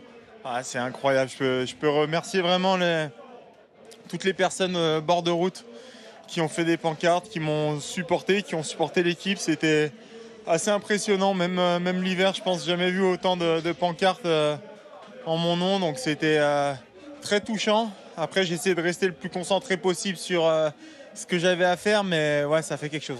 Qu'est-ce que vous faites dans les prochains mois alors? Vous continuez le vélo, vous continuez le biathlon, tout le monde va se poser la question. Ouais, tout le monde va se poser la question. Moi, je pense savoir ce dont j'ai envie, en tout cas pour les prochaines semaines. Après, on va voir comment ça évolue, mais sur le mois de septembre, je pense que, en tout cas, je serai encore sur le vélo un mois de plus. Merci beaucoup Emilien Jacquelin, donc, qui a vraiment animé ces 4 étapes pour sa première course professionnelle par équipe. Oui, tout à fait. Merci beaucoup Fabrice. Au mois de septembre, donc, on retrouvera Emilien Jacquelin sur un vélo avec plaisir. C'est vrai qu'il a animé ce tour du Limousin Périgord Nouvelle-Aquitaine. Le vainqueur de cette épreuve est le même que l'an dernier. C'était Ewen Kostiou qui réalise un doublé. Bernard Hinault l'avait fait en 1976-1977. Ewen Kostiou le réalise en 2025-2026. On le retrouve à vos côtés, Fabrice. Qui est en train de nous rejoindre avec ce maillot jaune qu'il porte donc pour la 2e année consécutive. Il n'y a que Bernard Hinault qui a fait la même chose que vous. Comment vous réagissez à cette victoire encore aujourd'hui? Je suis super content et je tiens vraiment à remercier l'équipe. Toute la semaine, j'ai eu une équipe en or avec des coureurs qui étaient à un super niveau. Grâce à eux, j'ai jamais paniqué, même quand j'ai crevé là en rentrant sur le circuit. Ça a été un petit moment de stress, mais quand j'ai vu comment ils m'ont ramené, je m'inquiétais pas trop et après on a super bien géré, donc non, je suis super content. Ouais. Et puis le peloton a été fair play, hein, ils n'ont pas cherché à vous attaquer, c'est important aussi. Hein. Non, juste Total apparemment, mais quand on est rentré, j'ai vu que ça avait attaqué un peu. Mais bon, après, j'ai envie de dire, c'est la course aussi, hein, c'est comme ça. Et l'important, c'est que j'ai pas perdu de temps et je pense que les autres favoris au général sont restés assez ils sont restés assez honnêtes, on va dire. Donc ça, c'est plutôt bien. Ouais. Là, aujourd'hui, vous avez, à part cet incident, passé une journée assez tranquille, finalement, un peu comme hier. Ouais, tranquille. Le rythme était quand même hyper effréné avec Cofidis et Decat qui voulaient vraiment durcir. On a essayé, nous, de durcir avec Rémi Cavana et Josh Kent sur le circuit. Et voilà, je pense que, mine de rien, la journée, elle était quand même très difficile, et si ce n'est la plus difficile de la semaine, peut-être. Bon, alors vous revenez l'année prochaine pour la 60e édition et pour le triplé, vous êtes obligé maintenant. Ouais, ça, je sais pas, c'est encore loin, on verra. Je sais même pas trop les courses que je fais après, donc ça, on verra, ouais. Merci beaucoup, bravo. Ewen Kostiou, vainqueur de cette 59e édition et auteur donc du doublé, vainqueur en 2025, vainqueur en 2026, comme l'avait fait Bernard Hinault en 76 et 77. Et personne n'a réalisé le triplé, donc effectivement, il faut qu'il revienne. Ewen Kostiou, lui qui avait plaisir à revenir, justement, c'est ce qu'il nous disait au début de l'épreuve, à revenir pour défendre son titre. Le classement général, je le disais, Ewen Kostiou qui devance Alex Aramburu de 15 secondes et Matteo Vercher de 15 secondes. Alex Aramburu qui passe devant Matteo Vercher. Christophe, c'est à l'accumulation des places. Oui, c'est au cumul des places sur les 4 étapes. Donc Aramburu qui a un meilleur cumul de places que Matteo Vercher. Donc c'est pour ça qu'il se situe devant. Quand on est dans la même seconde, on va chercher donc ce cumul des places. Et donc c'est Alex Aramburu, c'était l'un des objectifs de l'équipe Cofidis aujourd'hui. Objectif atteint par rapport à cette deuxième place du classement. On revoit les meilleurs moments de cette étape avec cette échappée à 5, avec Jean-Louis Leny, avec Jaakko Hänninen, Victor Jean, Arnaud Tandon et le Belge Victor Van de Putte.